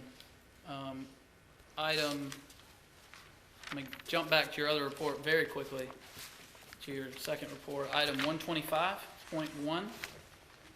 What is that item? These are swabs from the sole of the right shoe of a pair of pink size 9K shoes from the closet underneath the stairs of Maria Howard's residence. And your results regarding Ms. Josephson's inclusion on that item? The DNA profile was interpreted as a mixture originating from 2 individuals. The first scenario is Samantha Josephson and an unidentified, unrelated individual contributed to the mixture versus a scenario of 2 unidentified, unrelated individuals contributing to the mixture. The result of that is the DNA profile is approximately 3.5 septillion times more likely if Samantha Josephson and an unidentified, unrelated individual contributed to the mixture than if two unidentified, unrelated individuals contributed to the mixture. Thank you. Make you jump back one last time to page 57 of your first report, item 131.1.1.1. What is that item? This is a cutting from the right cuff of a shirt removed from item 131, which was the white plastic Family Dollar bag labeled number 3. I'm going to show you what's been marked or admitted into evidence. States 329 into evidence. If you could look at the outside of the bag, what your item number is that? This is item number 131.1. And how does that pertain to the item that we are talking about there? That would have been a parent item to this. Parent item. Can you again say what that means? That means the original item as submitted, and then when we sub-itemize, that means that we're taking cuttings or swabs or some part of that away. Okay. So this 131, which is states 329, is the parent item. Is that correct? That is correct. Okay. So in your analysis of the cutting from this item, what did you find in regards to Samantha Josephson being included or excluded? The DNA profile was interpreted as a mixture originating from 4 individuals. The first scenario is Samantha Josephson and 3 unidentified, unrelated individuals contributed to the mixture versus it being 4 unidentified, unrelated individuals that contributed to the mixture. The result of that comparison is the DNA profile is approximately 5.5 billion times more likely if Samantha Josephson and 3 unidentified, unrelated individuals contributed to the mixture than if 4 unidentified, unrelated individuals contributed to the mixture. Same item. What were your findings regarding Mr. Rowland's inclusion? For the same scenarios, the DNA profile is approximately 10 trillion times more likely if Nathaniel Rowland and 3 unidentified, unrelated individuals contributed to the mixture than if 4 unidentified, unrelated individuals contributed to the mixture. Once again, the level of support for each of their inclusions. Both of these statistics are associated with our very strong support range.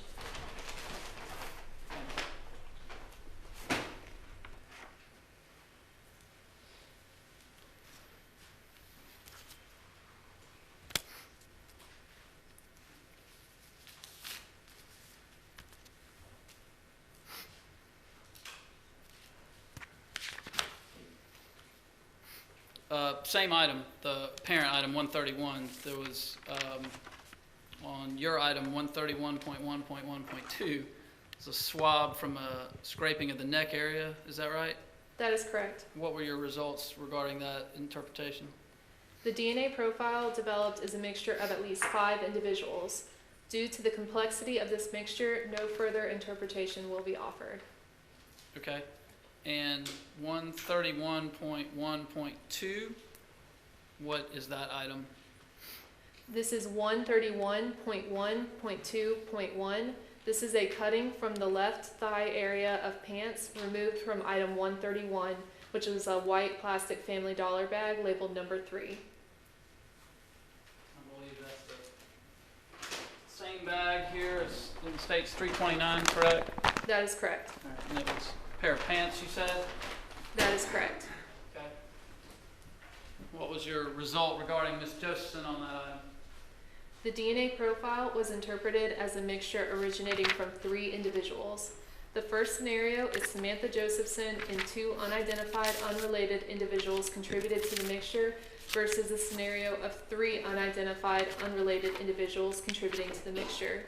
The result of that comparison is the DNA profile is approximately 3.1 septillion times more likely if Samantha Josephson and 2 unidentified, unrelated individuals contributed to the mixture than if 3 unidentified, unrelated individuals contributed to the mixture. And regarding Mr. Rowland? Under the same scenarios, the DNA profile is approximately 55 times more likely if Nathaniel Rowland and 2 unidentified unrelated individuals contributed to the mixture than if 3 unidentified unrelated individuals contributed to the mixture. Thank you.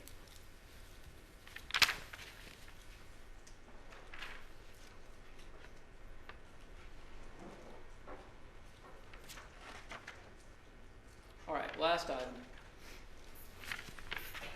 This is item 104. What are the item numbers that you reviewed in your report regarding 104?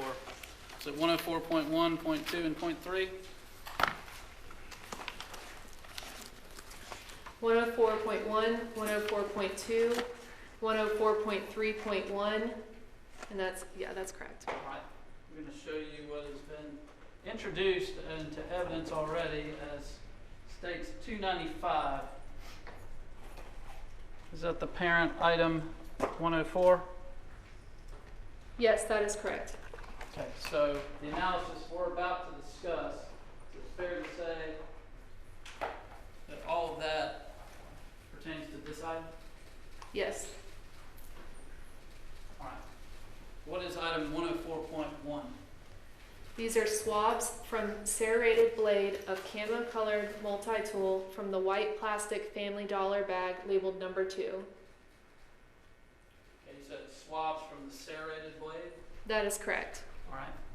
And what was your conclusion regarding Ms. Josephson as it pertains to the serrated blade on item 104? The DNA profile was interpreted as single source.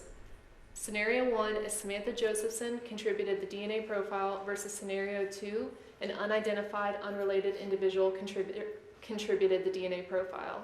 The result of that comparison is the DNA profile is approximately 6.9 septillion times more likely if Samantha Josephson contributed the profile than if an unidentified, unrelated individual contributed the profile. And the level of support for that? This statistic falls in our very strong support range. Two more related to that, correct? That is correct. 104.2, is that right? Yes. What is that?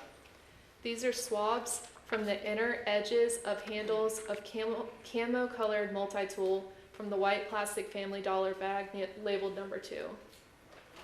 Inner edges of handle, you said? That is correct. Okay. And what did your analysis reveal regarding Ms. Josephson's inclusion on the inner handles of this item? The DNA profile was interpreted as a mixture originating from 3 individuals. The Scenario 1 is Samantha Josephson and 2 unidentified, unrelated individuals contributed to the mixture versus Scenario 2 where 3 unidentified, unrelated individuals contributed to the mixture.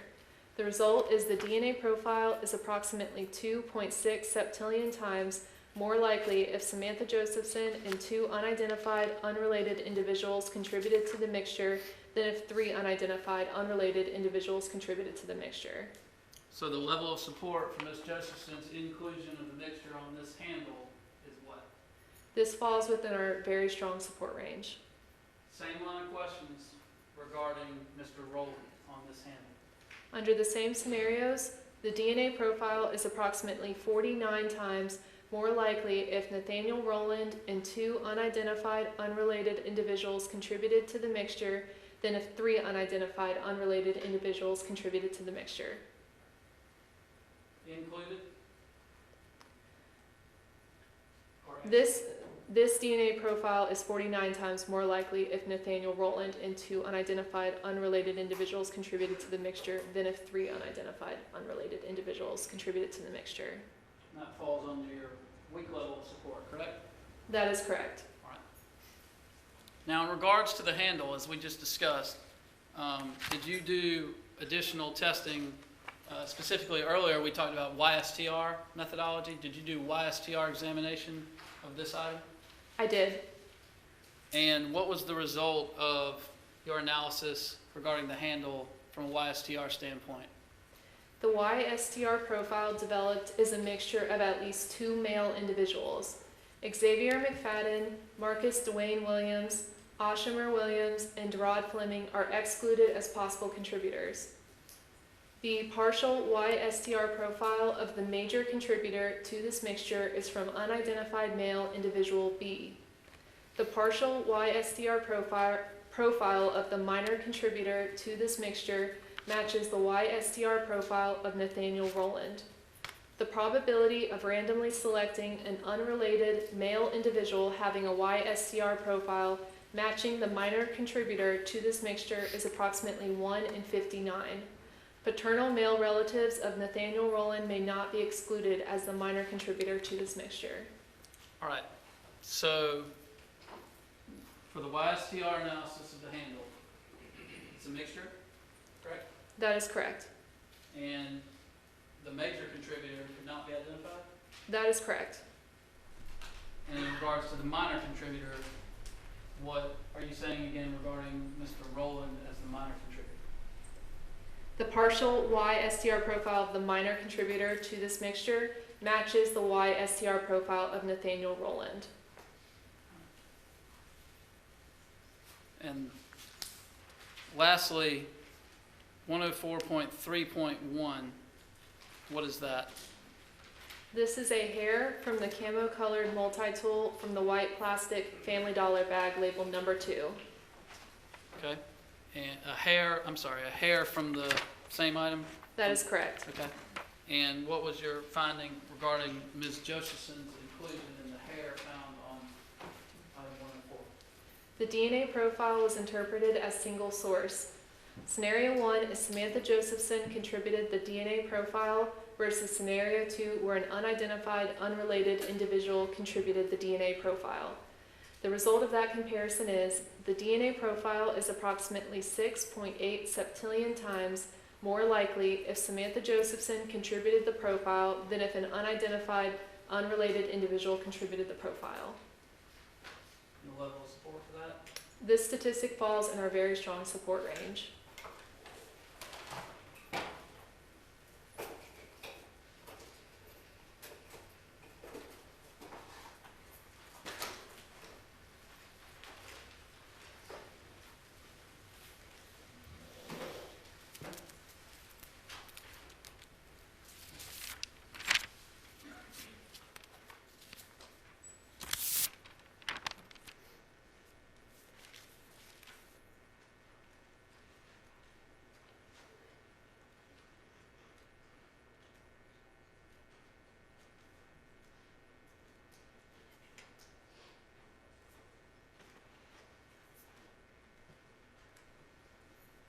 Agent Dewane, thank you very much. Those are all my questions.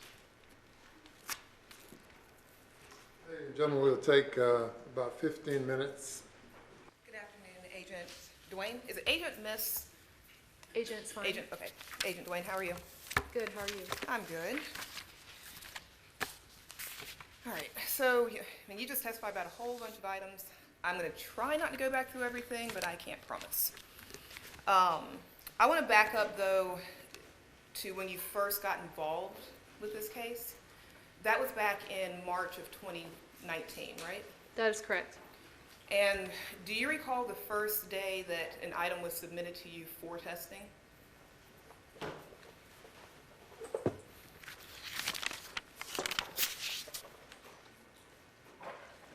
This was on March 30th of 2019. March 30th, 2019.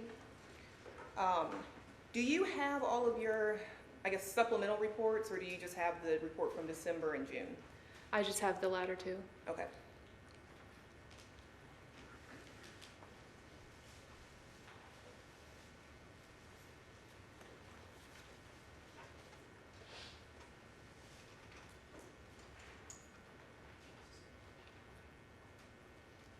You're on the main approach?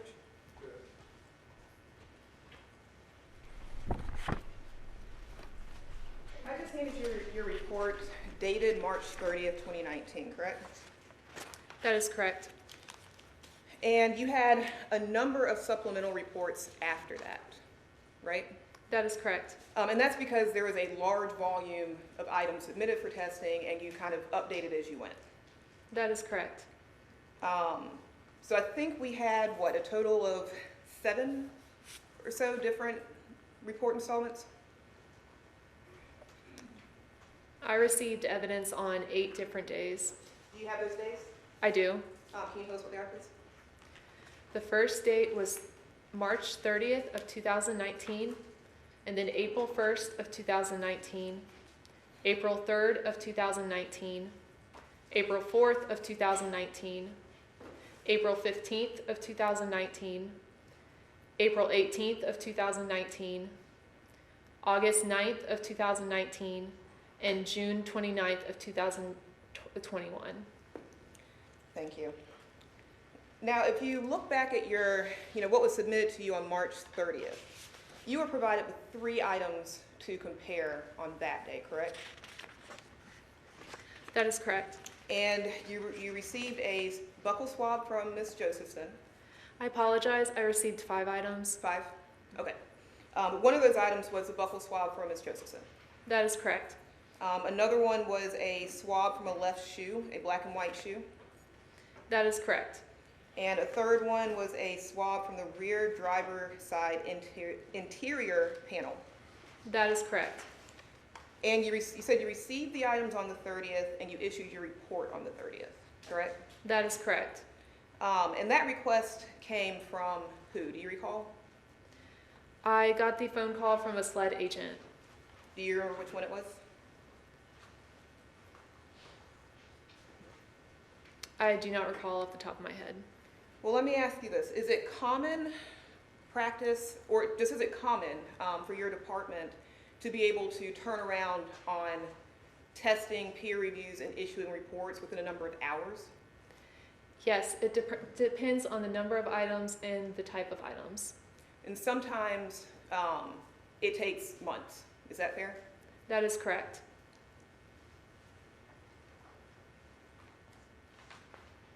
But there are times also that special requests can come from law enforcement or by order of the court to prioritize to try to get the testing done more quickly, right? More efficiently, yes. Yes, I mean, I'm not trying to suggest that you aren't, that your department doesn't work efficiently, but there's only so many hours in the day. If people are giving you hundreds of items to test, don't y'all receive items from all over the state? Yes, we do. And sometimes there can be a backlog. Yes, that is correct. But y'all work as quickly as you can, as efficiently as you can to try to get to each and every task as it comes in, right? That is correct.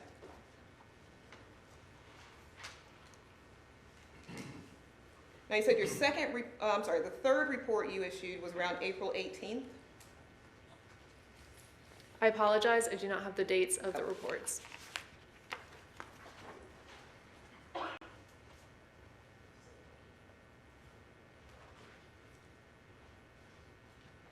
Your mic is coming.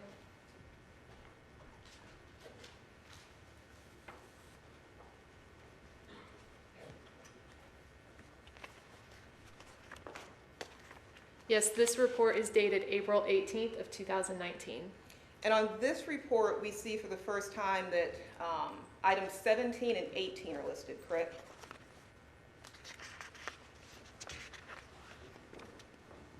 That is correct. And again, that's April 18th of 2019. Yes, that is correct. All right. And we'll come back to items 17 and 18 in just a minute. But like you said, throughout the next couple of months, even years, you did the testing, you put it through the peer review, you issued your reports as efficiently as possible so you could get the reports done. That is correct. And when you finish your report, do you personally hand it to the investigator? Not typically, no. Where do you typically upload your report to? We have an internal laboratory management system called the Beast, and that is where our reports are written and published. And so an investigator at SLED would have access to that database? Yes, once the report is published. And they can access it at any time after you've published it? Yes, that is correct. And they would not have to contact you for any special login. They can go get it themselves. As far as I understand, yes. And it's not your responsibility to track down an investigator to tell them, hey, my report's finished. You submit it, you upload it, it's published, and your job there is complete, right? That is correct. All right, now do you have your December 5th report? I do. Okay. All right, so I'd like to start first, just going over some things that were found and that you processed inside the vehicle. But first, you were discussing with Mr. Goldberg the different ways that DNA can be transferred from one item to another. One of those ways is just by simply touching something, right? That is correct. If you sneeze, you can transfer your DNA that way, if you don't cover your mouth. Yes, that is correct. You said blood is a very strong indicator of, a DNA transfer. Yes. And skin cells. I guess that would be the same thing as touch. Is that right? What is the question? Skin cells, transferring skin cells. Yes. So transfer DNA. Am I correct in saying that DNA can transfer from one item to another without the person having direct contact with that originating source? Does that make sense? Yes, that is possible. So, for example, if there was blood in the back of my car and I touched that blood, that DNA would transfer from that item to the person that touched it. Yes, if the blood is wet, then yes. And if there are other items in the car that come in contact with blood, the blood can transfer from one to the other. Yes, that is correct. You can also transfer DNA by, if somebody owns a sweatshirt, you wear the sweatshirt, it's safe to assume that your DNA is going to be on that sweatshirt. Yes, it is possible that your DNA will be on that sweatshirt. If somebody owns a car and you drive the car, it's very likely your DNA is going to be on the steering wheel. It is possible that your DNA would be on the steering wheel. It's possible your DNA will be on the gear shift. Yes, that is possible. All right, so I'd like you to look at item 3 for me, on page 4.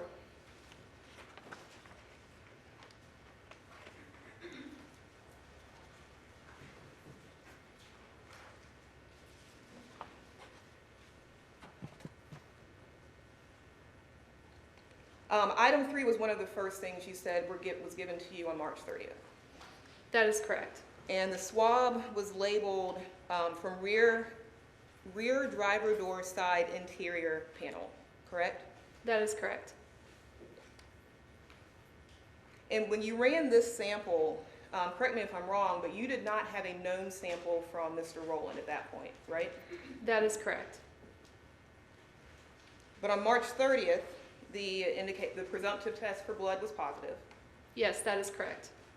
And your result, it was interpreted that there was a strong likelihood that Miss Samantha Josephson was a potential contributor. The statistic associated with Samantha Josephson fell in our very strong support range. And that was on March 30th. Yes, that is correct. And then on April 5th, that's when you received the known sample from Mr. Rowland, correct? I received the known standard from Nathaniel Rowland on April 3rd of 2019. Okay, April 3rd.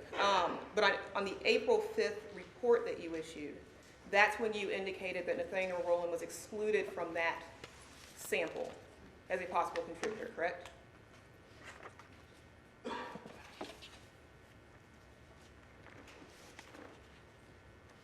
I can't confirm the date, but yes, I can confirm that result. Here we go on.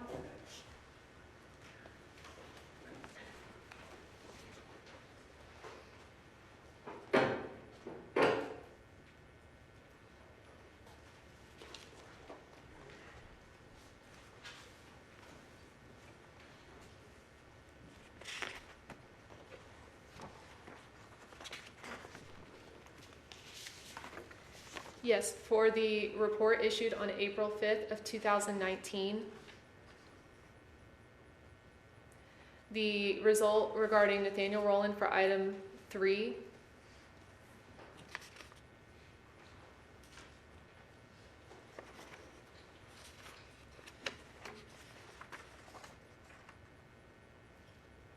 was that he was excluded as a possible contributor. And just so we're clear, the profile that you interpreted for item 3, for item 3 originated from 2 individuals. That is correct. So we know Nathaniel Rowland is excluded, right? Yes, that's correct. You were able to exclude also everybody else that you had a known sample for, correct?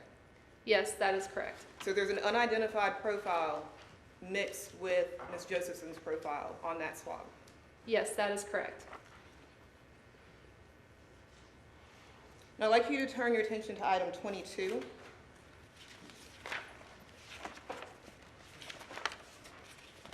It's on page 14. Thank you. I'm sorry, it's 22.1.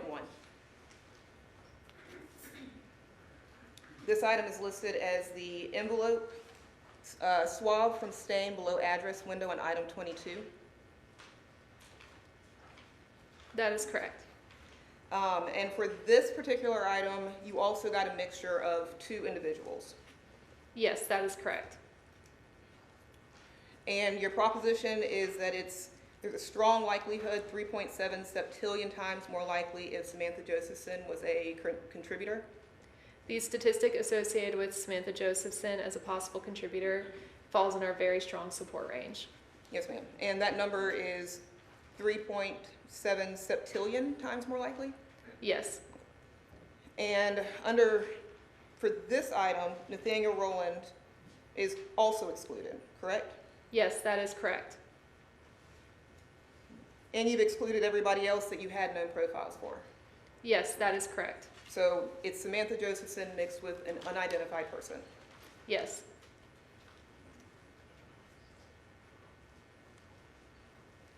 Now, if you look over on page 15 at item 22.2,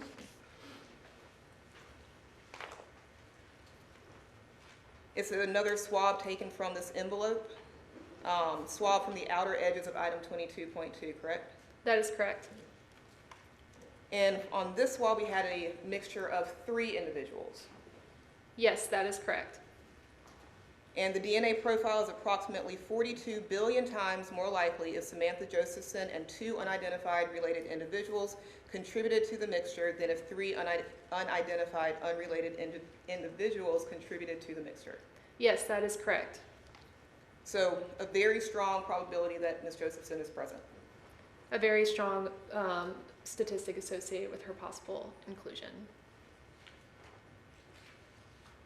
And you testified that you did you created a proposition for Mr. Rowland also. Yes, Mr. Rowland is not included in this mixture of 3, correct? the result for this is the DNA profile is approximately 4 times more likely if 3 unidentified, unrelated individuals contributed to the mixture than if Nathaniel Rowland and 2 unidentified, unrelated individuals contributed to the mixture. So this DNA profile is 4 times more likely to have occurred if the second scenario where Nathaniel Rowland is not included as a contributor occurred. Okay. It's more likely if Nathaniel Rowland is not a contributor. That is correct. Okay. And you came to that same conclusion for Xavier McFadden. It's more likely if he is not a contributor, correct? That is correct. You came to that conclusion with Dewane Williams. It's more likely that he is not a contributor. That is correct. You came to that conclusion as far as Maria Howard goes. She is not a contributor. It is trending toward exclusion. Yes. And then under the last proposition, you have excluded Oshamar Williams and Derod Fleming, correct? That is correct. So with this particular swab, we have Samantha Josephson and 2 unidentified people in this mixture. That is correct. All right, please look at item 38. I'm sorry, 38.1 is on page 18.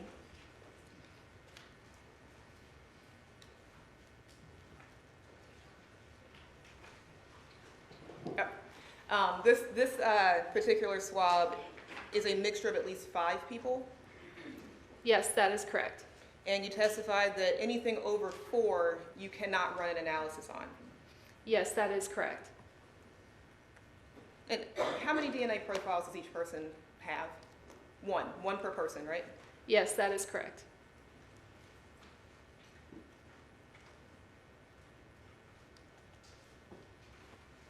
And the same thing was for item 39.1. There were 5 profiles identified, so you could not do any more testing.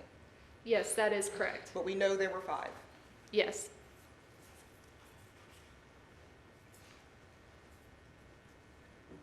Now, item 45.1 is down at the bottom of this page. It is labeled as swabs from the right sleeve near cuff of black jacket, Robert Comstock size extra large from rear passenger seat of the Chevy Impala. You were able to identify profiles on this item as well, correct? That is correct. And the profile is a mixture of 2 individuals, Yes, that is correct. and Samantha Josephson's likelihood of being a contributor to this mixture is pretty strong, right? Yes, the DNA profile is 3.7 septillion times more likely. That it's her and one individual, another person contributing to the mixture. That is correct. And Nathaniel Rowland is excluded from being that second person, correct? That is correct. And you excluded everybody else that you had known samples for with this particular item. Yes, that is correct. So it's Samantha Josephson and an unidentified person that we don't know. That is correct. Now, on item 45.2, swabs from the upper right and lower left areas of the black jacket, same black jacket, that was found in the rear passenger seat of the Chevy Impala. This profile is a mixture of 3 individuals. That is correct. Samantha Josephson had a very strong, it was approximately 2.7 septillion times more likely if Samantha Josephson and 2 unidentified, unrelated individuals contributed to the mixture, correct? Correct. Than if it was 3 unidentified, Yes, yes. And with this item, the swabs from the right and left side of this jacket, Nathaniel Rowland is excluded, right? That is correct. And you excluded everybody else that you had known samples for? Yes, that is correct. So it's Samantha Josephson mixed with 2 other people that we don't know.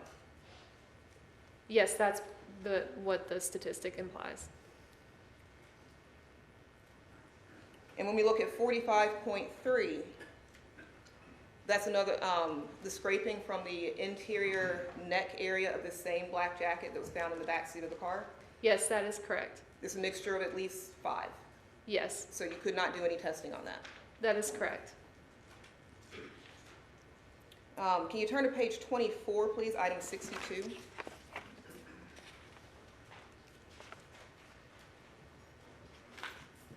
This is the steering wheel of the Chevy Impala, correct? That is correct. And this is a mixture of 3 people. Yes.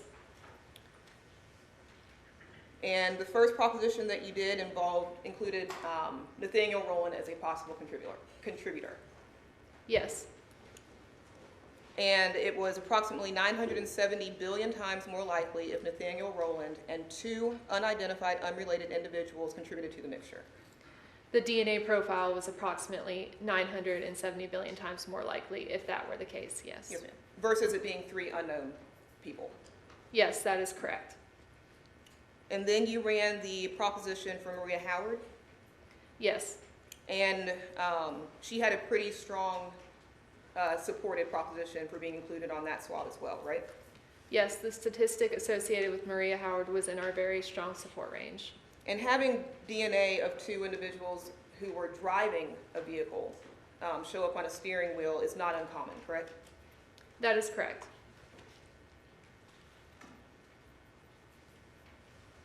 But there were 3 individuals in the mixture, right? That is correct. And so everybody else that you had a sample for, including Samantha Josephson, was excluded from that mixture. Yes, that is correct. So it's very likely Nathaniel Rowland, Maria Howard, and somebody that we don't know. That is correct. I'd like to look for you to look over on page 26 at item 63. This is the swabs from the gear shift of the Chevy Impala. This was a mixture of 4, correct? That is correct. And under this proposition, it was approximately 390 billion times more likely that Samantha Josephson contributed to the DNA mixture than contributed to the DNA mixture and 3 other people versus it being 4 unidentified people. It was 390 billion times more likely to see this DNA profile if that were the scenario, yes. Okay, and 150 billion times more likely to see the scenario involving Nathaniel Rowland. That is correct. Maria Howard was only at a 27 times more likely in this scenario if it was her and 2 other unidentified people. The DNA profile is approximately 27 times more likely if Maria Howard and 3 unidentified unrelated individuals contributed to the mixture than if 4 unidentified unrelated individuals contributed to the mixture. So statistically, you can't say that she's not there. She's just considered a weak support. That is correct. Okay. You did a proposition for Xavier McFadden, another known sample that you had. Yes. And you found that it was 4 times more likely if 4 unrelated people contributed to the mixture versus Xavier McFadden being in that mixture with 3 other people, right? That it is 4 times more likely to see this DNA profile if that's the case, yes. And then you excluded Marcus Williams, Ashamar Williams, and Derod Fleming. Yes, that is correct. So there's still 1 profile that's on the gear shift of this car that we don't know who it belongs to, correct? Yes, that is correct.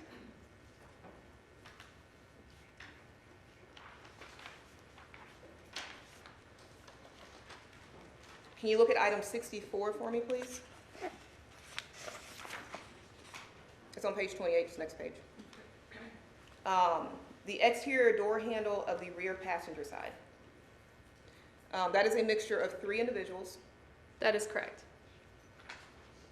It's approximately 140 quadrillion times more likely if Samantha Josephson and 2 unidentified unrelated individuals contributed to the mixture than if 3 unidentified unrelated individuals contributed to the mixture. Yes, the statistic always applies to the DNA profile occurring, so it is 140 quadrillion times more likely to see this profile if that is the case. Yes, ma'am. You did the same thing for Mr. Rowland. It was 9,100 times more likely to see Nathaniel Rowland in that combination. That is correct. Maria Howard, it was approximately 2 times more likely that she would be in that scenario. It's 2 times more likely to see the DNA profile, yes. Yes, ma'am.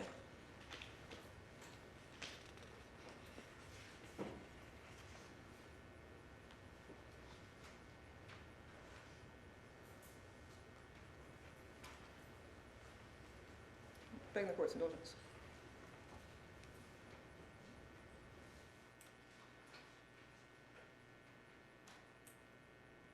Okay, now please look over to item number 72. It is on page.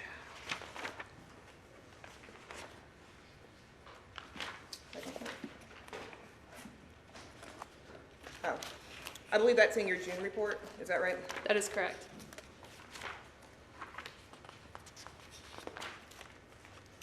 That's a swab that was done from the rear passenger seat of the Chevy Impala.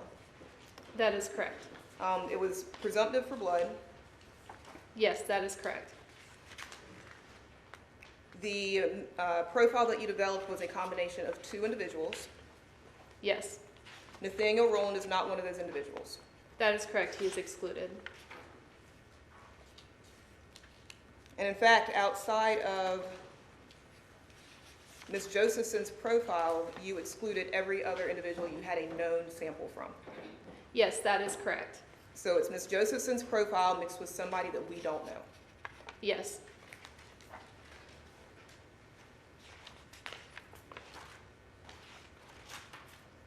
And can you look at item 76, please?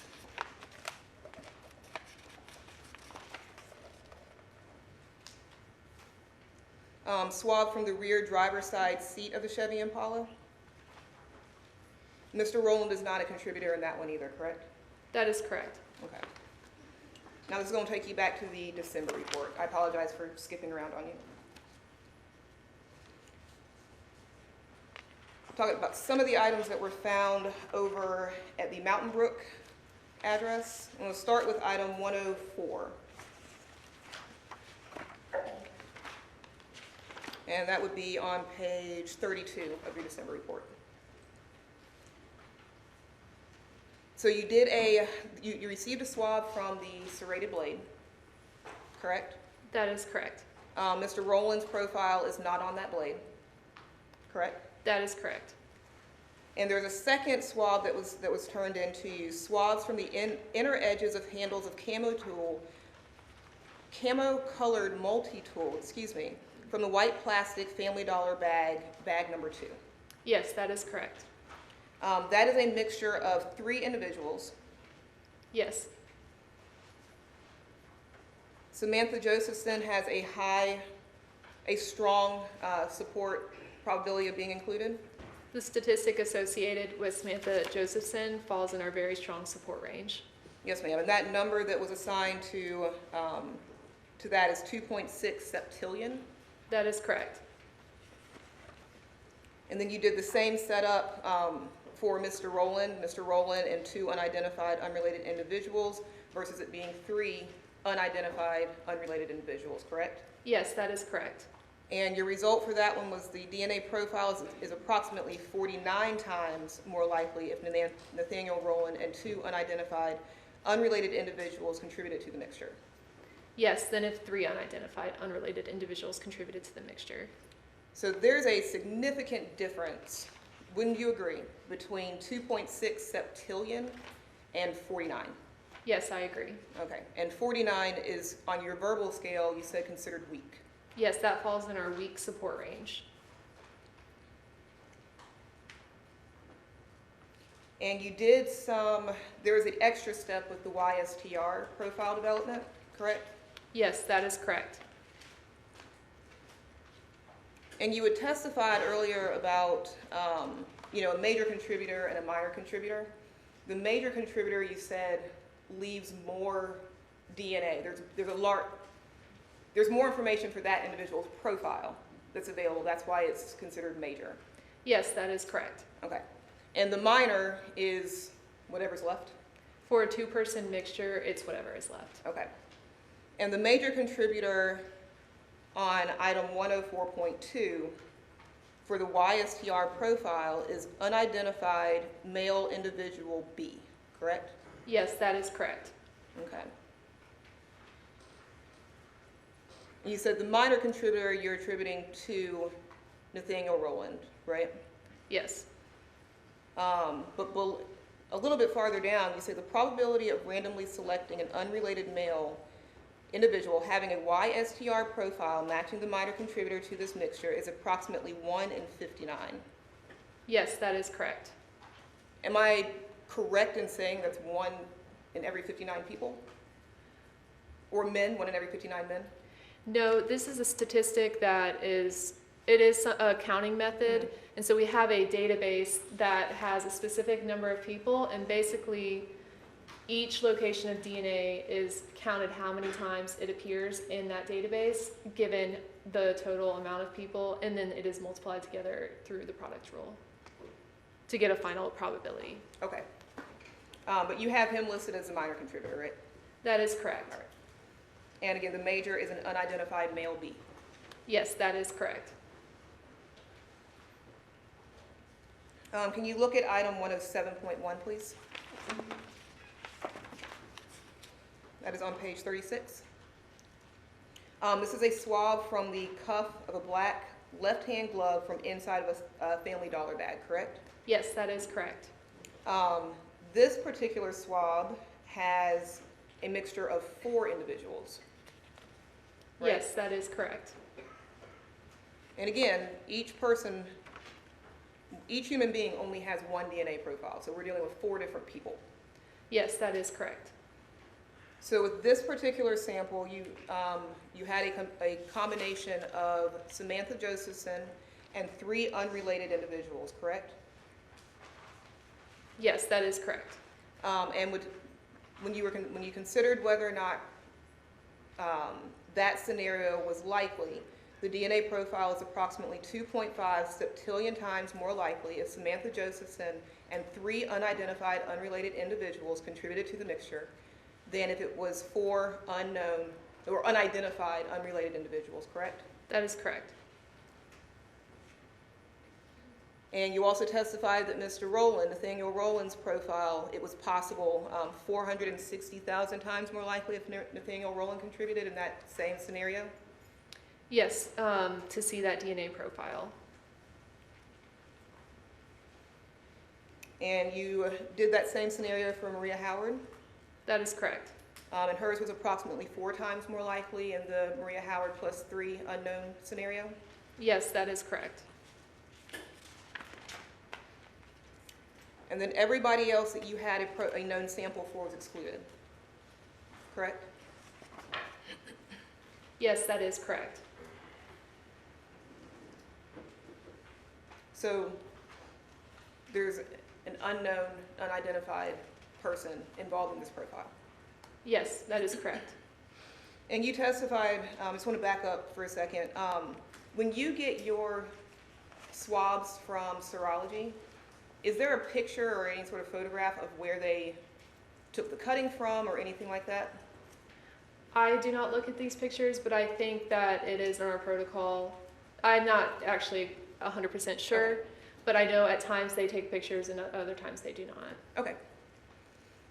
But the swab for 107.1 is a swab from the cuff of a black left glove, right?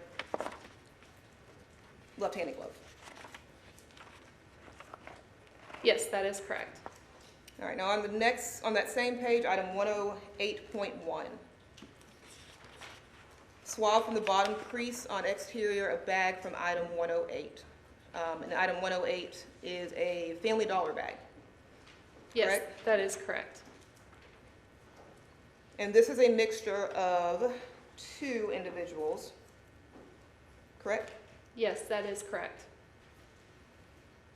In the scenario number 1, proposition set 1, Samantha Josephson plus an unidentified person contributing to the mixture, right?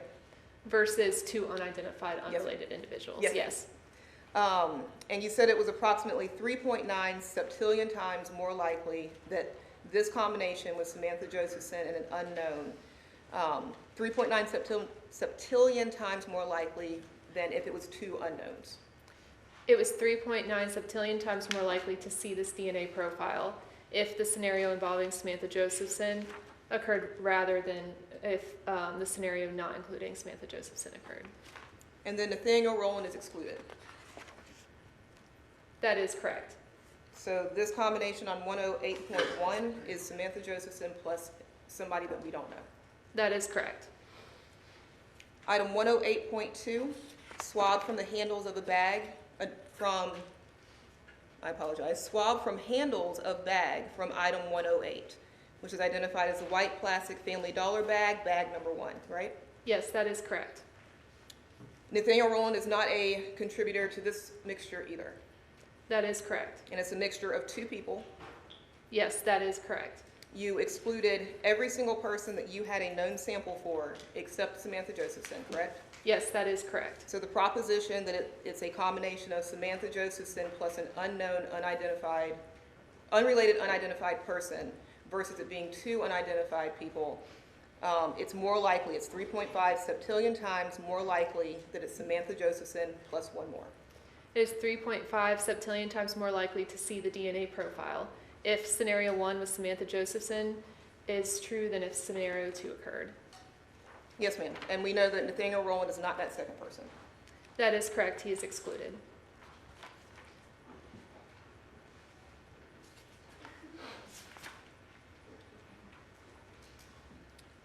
Item 108.3.1 on the bottom of that same page.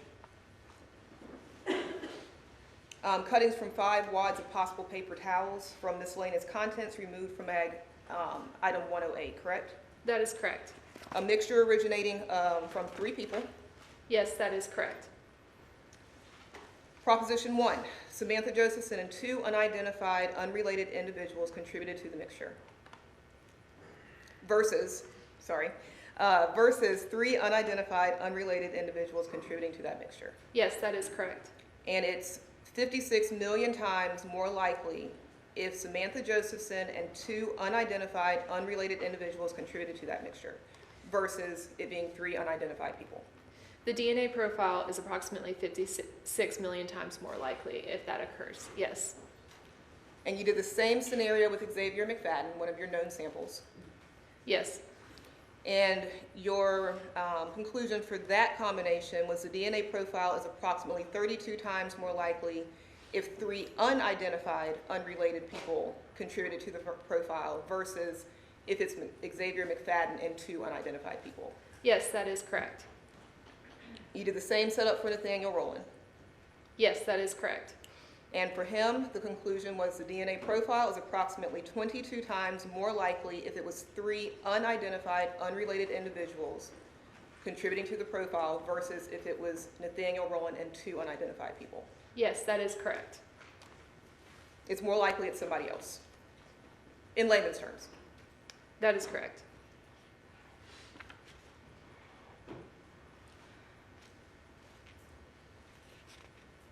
And you were able to rule out, I should say, not going to say exclude, but rule out everybody that you had a known sample for, except for Marcus Williams as a possible contributor, correct?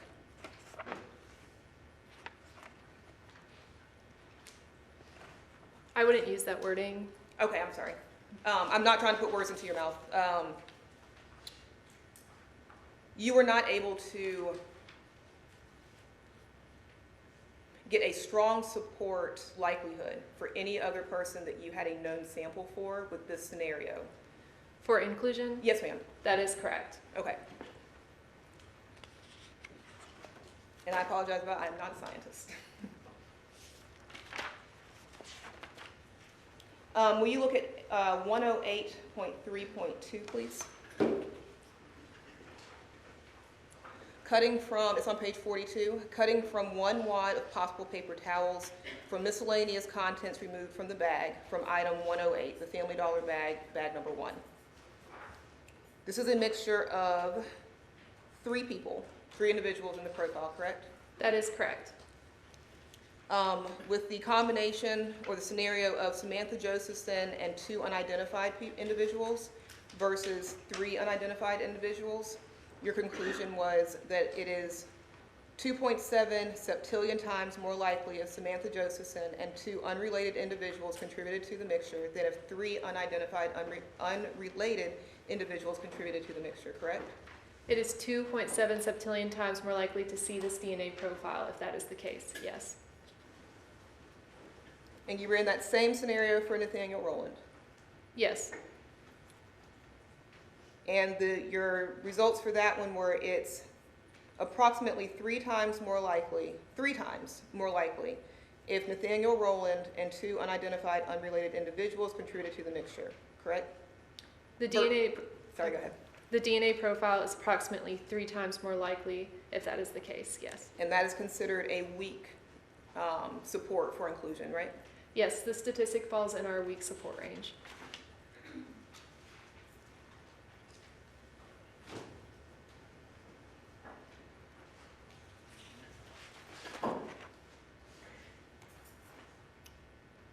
Even with that weak support, isn't it true there's still a profile in this mixture that you were unable to include, you were not able to include any of the other known profiles to this mixture?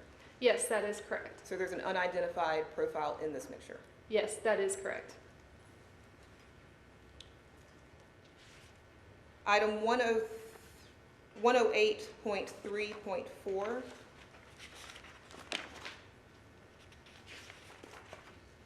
The swabs from the interior as submitted of glove marked A from the miscellaneous contents removed from the bag from item 108, which again is the Family Dollar bag, bag number 1, right? That is correct. Now Mr. Goldberg asked you, when you have, well, you were explaining, you have a glove like this. Sometimes when you get it, in a trash bag or something, you don't know which part is the inside or which part is the outside. That is correct. And that's why it's listed as submitted, right? Yes, that is correct. But isn't it true that, if this glove was sitting here on the ground and I just picked it up, throw it away, my DNA could get on that glove, right? Yes, that is possible.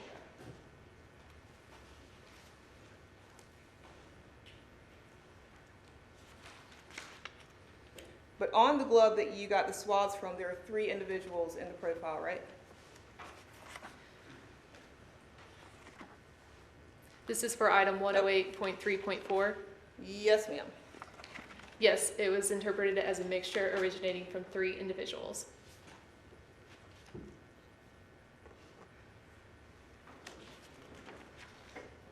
Bear with me, I lost my place. Begging the court's indulgence.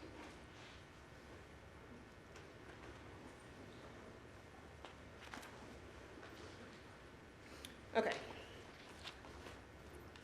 I apologize for that. I got lost in the report. So 108.3.4. Yes, ma'am. Glove marked A from miscellaneous contents. A mixture of 3 individuals, and under the proposition for glove A, Nathaniel Rowland is excluded as a contributor. Yes, that is correct. But there's a mixture of 3 individuals. Yes, that is correct. You excluded every other known sample that you had other than the possibility of Samantha Josephson being present, right? Yes, that is correct. 108.3.5, glove marked B, again, interior as submitted, because y'all don't know, right? That is correct. Nathaniel Rowland's excluded. Yes. Every other known sample that you have other than Samantha Josephson is excluded. Yes, that is correct. But this is a mixture of 2 individuals. Yes. So it's Samantha Josephson plus somebody that we don't know. Yes, that is correct.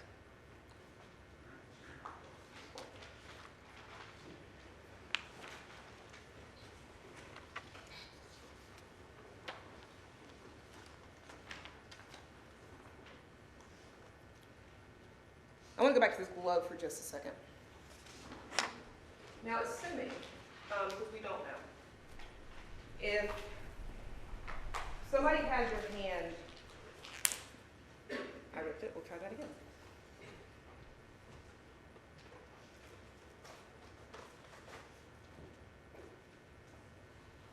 If somebody were to put their hand in this glove,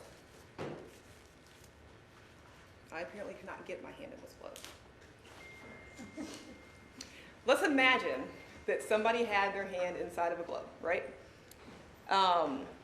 You would assume that there's a possibility I'm going to leave my DNA inside of that glove, right? Yes. And if I happened to have somebody else's DNA on my hand, and I put my hand inside of that glove, there's a good chance I can leave that person's DNA inside of that glove too, right? Yes, that is possible. And that's an example of transfer DNA. Yes, The DNA was transferred to me and I transferred it to somebody else. that is correct.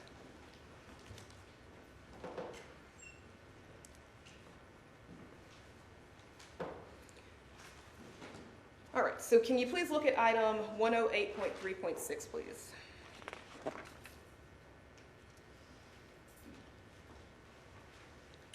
This is listed as swabs from the interior as submitted of glove marked C from miscellaneous contents removed from the Family Dollar bag 1, right?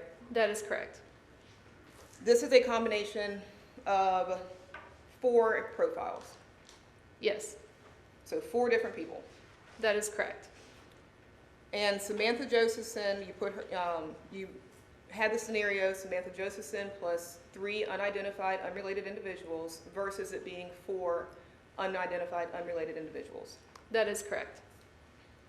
And for that scenario, the DNA profile is approximately 2.3 septillion times more likely if Samantha Josephson and 3 unidentified unrelated individuals contributed to the mixture than if 4 unidentified unrelated individuals contributed to that mixture, correct? Yes, that is correct. So it's a pretty strong support that her profile is included in that mixture. Yes, And you did the same for Mr. Rowland, Nathaniel Rowland, correct? that is correct. And we have no conclusion on that, right? That's correct. An uninformative statistical result was obtained. No conclusion can be made regarding Nathaniel Rowland as a possible contributor to this mixture under the listed propositions. And Mr. Goldberg asked you if it was possible for, his DNA could be there. Is that possible? You just don't know statistically? Yes, no conclusions can be made. Isn't it also true that it's possible his DNA is not there? Yes, that's possible.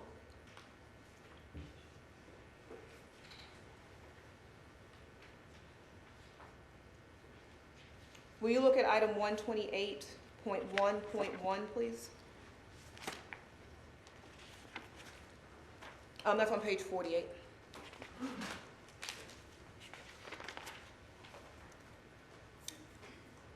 That's the cuttings from towels from miscellaneous contents removed from the bags of item 128, the black trash bag from the trash can. That is correct. And you developed a profile of 2 people being included. Yes,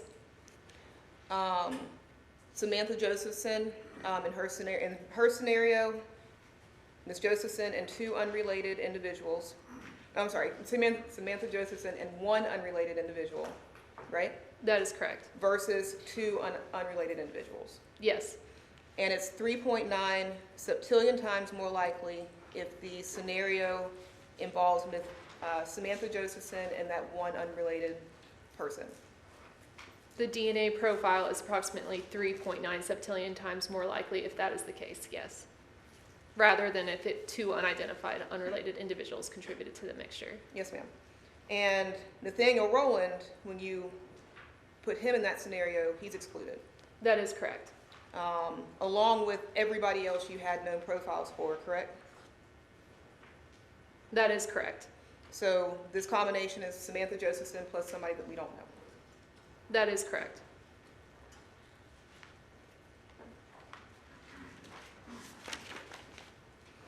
Would you please look at item 128.2? Swabs from the open edge of the black trash bag and handles of 2 interior bags from items 128, which is the black bag that was inside the trash can. This is a mixture of 3 people, correct? That is correct. The first scenario you ran included Ms. Josephson and 2 unrelated people versus 3 unrelated people, right? That is correct. And it was 10 times more likely if Samantha Josephson and 2 unidentified unrelated people contributed to this particular profile.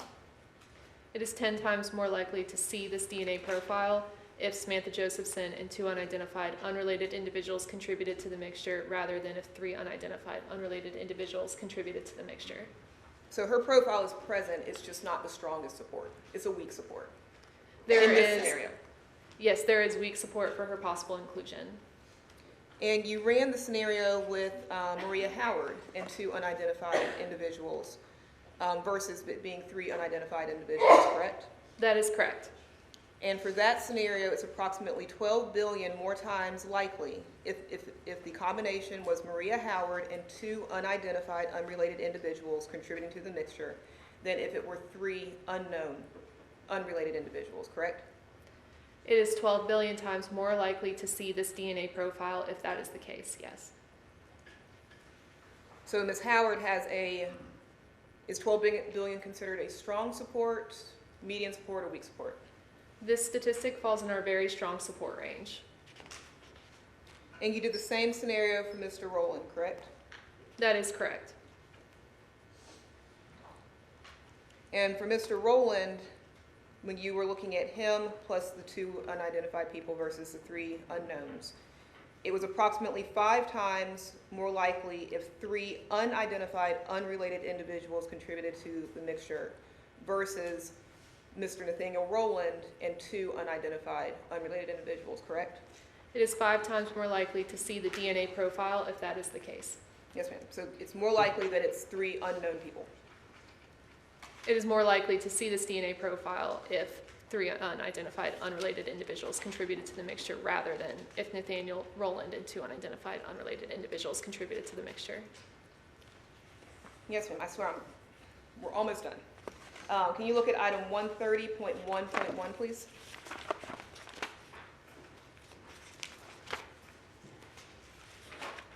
Those are cuttings from the left side hem area of the tan shirt that was removed from item 130, which is a Family Dollar bag, bag number 2, correct? That is correct. And you were able to develop a profile of 2 individuals, right? Yes, that is correct. And the hem's at the bottom of the shirt, right? From my understanding. Okay, that's right. You didn't see the parent item. You just got the sample. Yes, that is correct. But we have a profile of 2 individuals. So Samantha Josephson was put into the scenario. Yes. And when you compared the 2 hypotheses, it was determined that it's approximately 4.1 septillion times more likely that Samantha Josephson and an unidentified, unrelated individual contributed to the mixture than if 2 unidentified, unrelated individuals contributed to the mixture, correct? It is 4.1 septillion times more likely to see this DNA profile if that is the case. And you put Mr. Rowland's profile in that same scenario. Yes, that is correct. And the result that you came to as far as that scenario is that it's approximately 13 times more likely if it were 2 unidentified, unrelated individuals in this mixture versus if it was Nathaniel Rowland and 1 unidentified person, correct? It is 13 times more likely to see this DNA profile if that is the case, yes. So it's more likely that Mr. Rowland is not a contributor to this particular scenario, this mixture of profiles. According to the DNA profile, yes.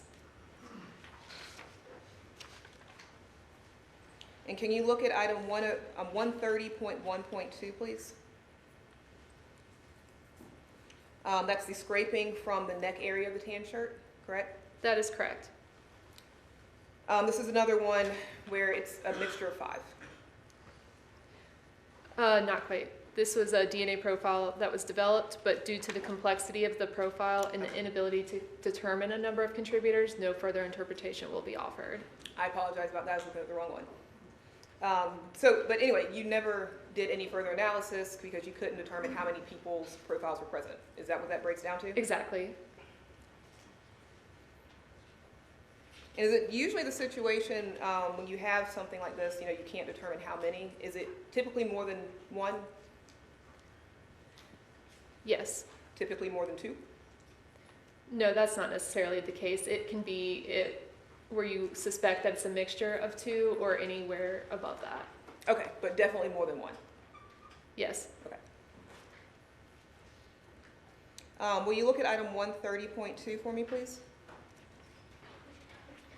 Those are swabs from the handles of item, that's not what that says. Swabs from the handles of item 130, which is the Family Dollar bag number 2. That is correct. On those handles, there's a mixture of 2 individuals. Yes. The first scenario, you include Ms. Josephson's profile. With an unidentified, unrelated individual. Yes, ma'am. And you compare that to the profile of 2 unidentified, unrelated individuals. Yes, that is correct. And it's approximately 1.7 septillion times more likely if Samantha Josephson and an unidentified, unrelated individual contributed to the mixture of that profile versus it being 2 unrelated individuals, correct? It is 1.7 septillion times more likely to see the DNA profile if that is the case, yes. Yes, ma'am. And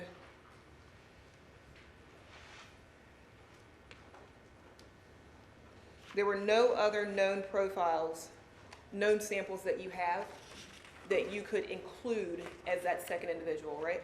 That is correct.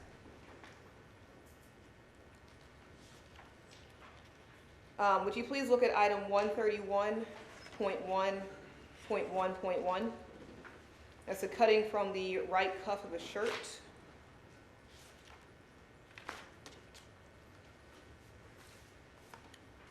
I believe Mr. Goldberg showed it to you. I would take it out, but I can't get gloves on. But that was the Nike sweatshirt that he had held up, black with white strings, correct?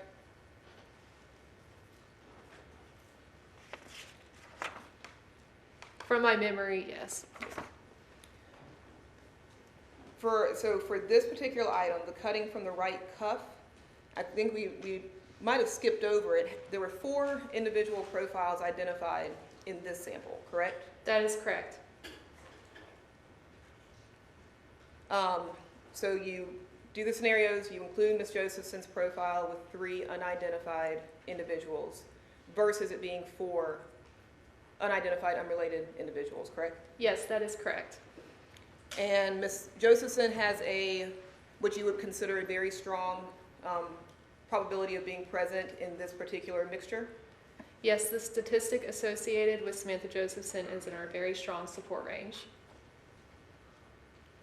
You testified that Mr. Rowland had would you consider, a strong likelihood of being involved in this profile that you were able to develop? The statistic associated with Nathaniel Rowland fell in our very strong support range. Would it surprise you for somebody's DNA to be on an item of clothing that they owned? If John owned a shirt, would you expect to see John's DNA on a shirt? Yes, if he'd worn it. Okay. Or handled it, excuse me. Yes, ma'am.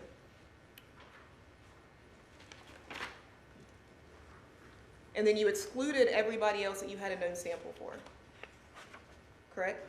Yes, that is correct. So we have 4 profiles. We've got strong support for 2 profiles, Ms. Josephson and Mr. Rowland. So there's 2 unidentified profiles still showing up on this item, correct? Yes, that is correct. And we don't know who they are. That is correct. Item 131.1.1.2. That's a swab from scraping the neck area of the same shirt, correct? That is correct. And this is the one I mistakenly was talking about a minute ago. This is the one that has 5 profiles. That is correct. Okay, so you could not do any more testing on it. Yes, that is correct. But we know there's at least 5. Yes. On item 131.1.2.1, cuttings from the left thigh area of the pants. That's a mixture of 3 different DNA profiles, correct? That is correct. So you start with Ms. Josephson, you create the scenario, it's Ms. Josephson and 2 unrelated individuals versus it being 3 unrelated individuals, correct? That is correct. And for that scenario, it's approximately 3.1 septillion times more likely if Samantha Josephson and 2 unidentified unrelated individuals contributed to the mixture than if 3 unidentified unrelated individuals contributed to the mixture, correct? It is 3.1 septillion times more likely to see this DNA profile, if that's the case. Yes, ma'am. And that's what's considered a very strong support. Yes, that statistic falls in our very strong support range. You included Mr. Rowland in that same scenario. Yes, that is correct. What would Mr. Rowland's likelihood be classified as? The statistic associated with Nathaniel Rowland is 55, which falls in our weak support range. So it's a weak support, you said? That is correct. And then you excluded everybody else that you had known samples for. Yes, that is correct. But we started out with a mixture of 3 profiles, so there's still 1 person that's unidentified from this mixture, right? That is correct. Item 131.2, the swab from the handles on item 131. That's a mixture of 2 individuals, correct? Yes, that is correct. You created the scenario including Maria Howard and Maria Howard and 1 unidentified individual versus it being 2 unrelated people. Yes, that is correct. And Ms. Howard's result would be what's considered a strong support, correct? This statistic of 92 billion falls in our very strong support range. But everybody else you had samples for, including Ms. Josephson, were excluded. That is correct. So the second profile is somebody that we don't know. That is correct. And those were the handles on item 131, which is the Family Dollar bag, correct? Yes. And item 140.1, swabs from scrapings on the interior of the black beanie. You found a profile of 4 individuals. That is correct. You did the scenario for Miss Josephson, and it was 210,000 times more likely if it's Samantha Josephson and 3 unidentified unrelated individuals contributing to the mixture than if it's 4 unidentified unrelated individuals contributing, correct? It is 210,000 times more likely to see this DNA profile if that's the case. And that's considered a strong support, correct? Yes, that falls in our strong support range. And Mr. Rowland, Nathaniel Rowland, also has a strong support range at 11 octillion. 11 octillion falls in our very strong support range. You would not be surprised to see Nathaniel Rowland's DNA in that beanie if he's worn it before, correct? That is correct. But we know there's 2 other profiles on the sample that you have. Yes, that is correct. And you were not able to include any other known sample that you've been provided, right? That is correct. All right, a few more items. If you go back towards the front of your report to item number 13, just want to touch on a few things.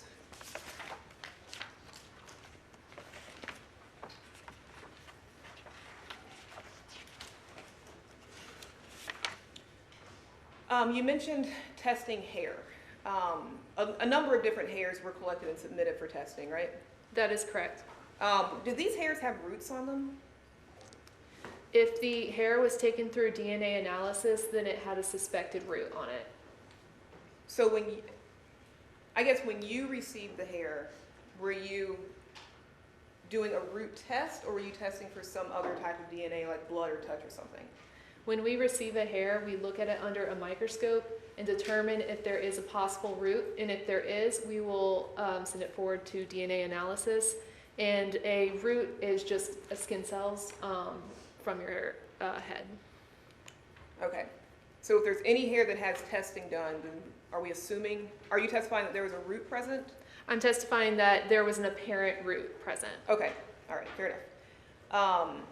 So if you please look at item 13. That's a hair that was from the right hand of Samantha Josephson. That is correct. And you were able to develop a profile off of this item, correct? That is correct. And it's a mixture of 2 individuals. That is correct. And Nathaniel Rowland is not one of those individuals. That is correct. And you were able to develop, there was no Ystr profile developed, correct? That is correct. And that's a hair that was in her hand. It has 2 profiles on it.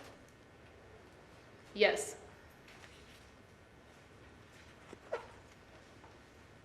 Item 16 were the fingernail scrapings.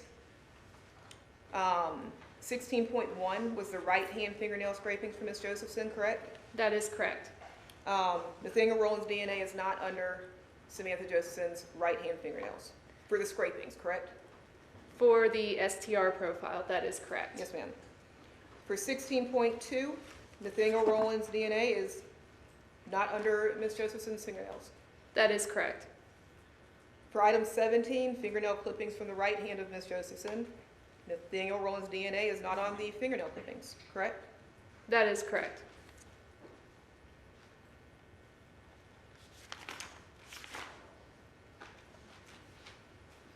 You did develop a YSTR profile though, That is correct.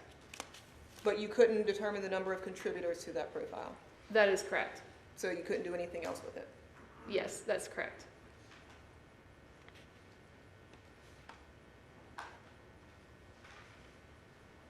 On item 18, fingernail clippings from the left hand of Samantha Josephson.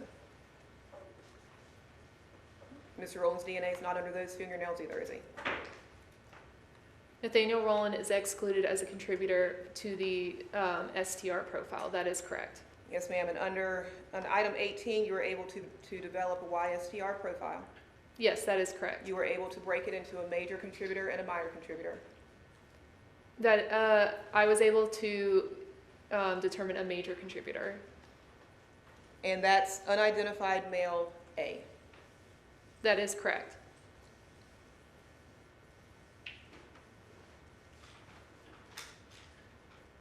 And with item 18, there were 3 profiles developed, right?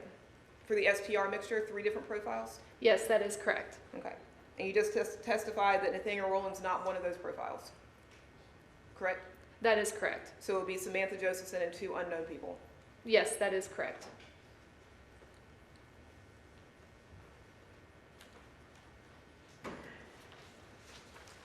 And item 19, the swab from the left ankle of Ms. Josephson. There is a profile from Ms. Josephson present on her ankle, That is correct. which is to be expected. Yes, But there's also DNA that's not attributed to her that's also present. that is correct. You were not able to do any further testing as far as the STR testing, correct? I mean, the profile testing.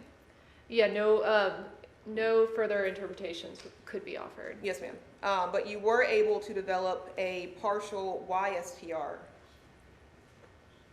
Yes, that is correct. and that's a mixture of at least 3 male individuals. Yes, that is correct. But we have no other information that was available, and you were unable to do any further testing, correct?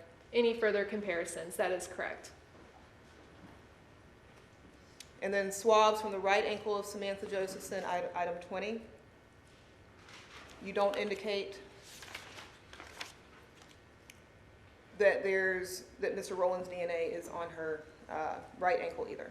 That is correct. Begging the court's indulgence.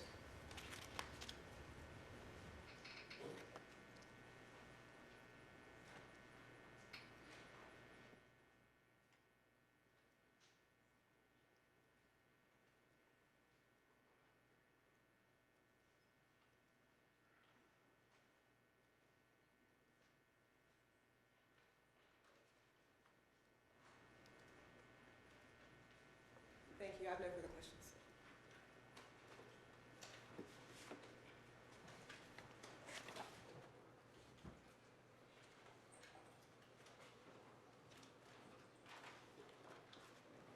Any redirect?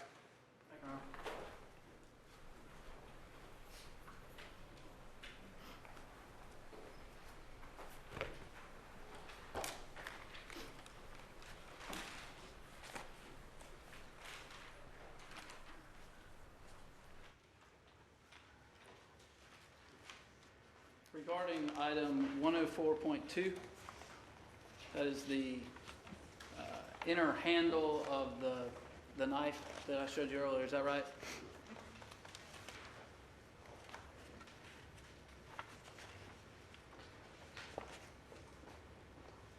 That is correct.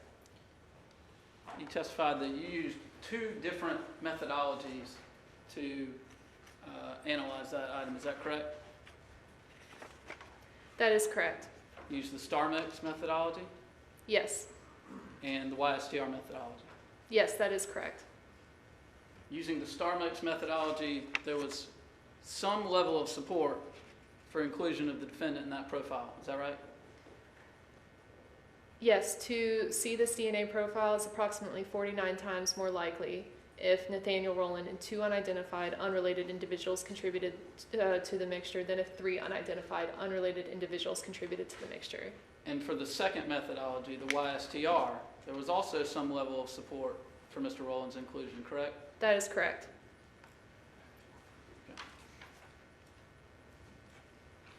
Now, if an item were to be swapped, such as a jacket, for example, and a profile was developed from said jacket, and your analysis excluded a person from being part of the profile, okay? Does that mean that that person has never worn the jacket? No, it does not necessarily mean that. Does it mean they've never touched the jacket? No, it does not necessarily mean that. Does it mean they've never used it in any way whatsoever? No. Along those same lines, if I were to give you this jacket, or crime scene investigators, my jacket, and they were to swab it, and it was analyzed by you, would you automatically find my DNA from every swab that's taken from this jacket? Not necessarily, no.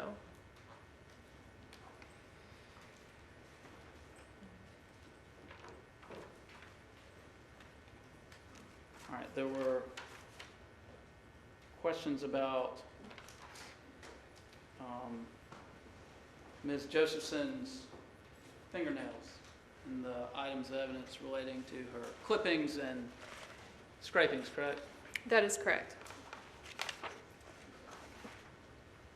I'll throw another hypothetical at you. If someone was wearing long sleeves and gloves, and another person tried to scratch them, or hit them, or touch them in some way over those clothes, can you say whether the presence of those long sleeves and gloves would increase or decrease the likelihood of seeing that person's DNA profile under those nails? This scenario would not apply to a universal rule, but one of the things that does inhibit touch DNA is if you're wearing layers, you're less likely to shed your DNA than if you are have your skin exposed. However, multiple possibilities are always should always be accounted for. Certainly.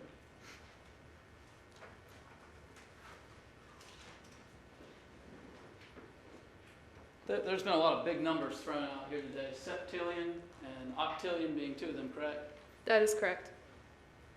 And specifically, Ms. Pinnock asked you about item 140, I believe, your item 140. That was the parent item of the black beanie taken out of the Impala, correct? I think you did some analysis on 140.1. Yes, that is correct. And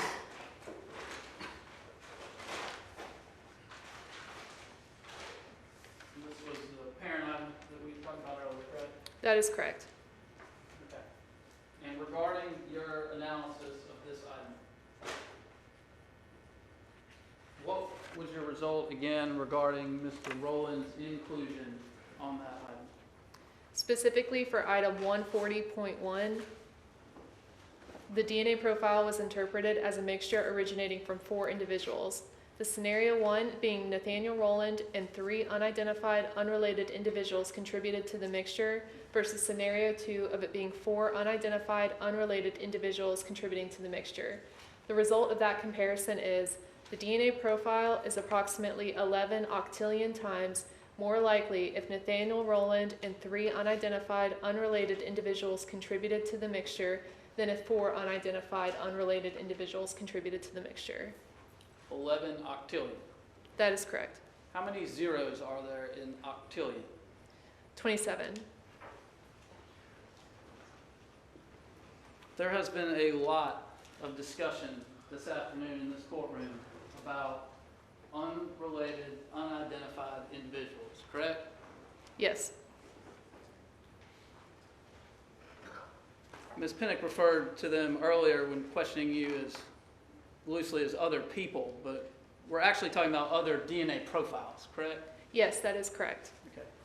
And to that end, can you say whether all of those profiles, all of those unrelated, unidentified individuals, whether they were all left at the same time on an item No, I cannot tell that. or in a location? No. Could have been left 2 different times, correct? Yes, that is Could correct. it have been 50 different times? Yes, that is possible. 1,000 times? It is possible. She asked you about, I believe it was 13 different items out of the vehicle, the Impala, and referenced unrelated, unidentified individuals regarding each one of those items. Those unidentified, unrelated individuals, could those profiles have come from any person that's ever come in contact with that vehicle at any time? Yes, that is possible. The driver, perhaps? Yes. Passenger? Yes. Could it be from a mechanic doing work on the car? Yes, that's possible. Body shop worker? Yes. Even an assembly line manufacturer when the car was originally made? Yes, that's possible. She also asked you the same thing in regards to a number of items collected from Mountain Brook in the trash, correct? Yes. Would the same be true for almost all of those items regarding clothing, correct? I'm sorry, I'll rephrase the question. I'll restate the question. Is it possible that any person that's ever come in contact with, say, clothing found in those trash bags could have left their DNA profile there?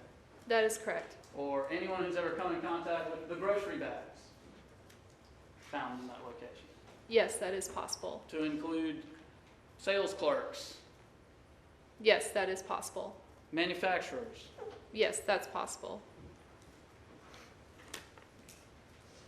Thank you, that's all. Any further cross-examination?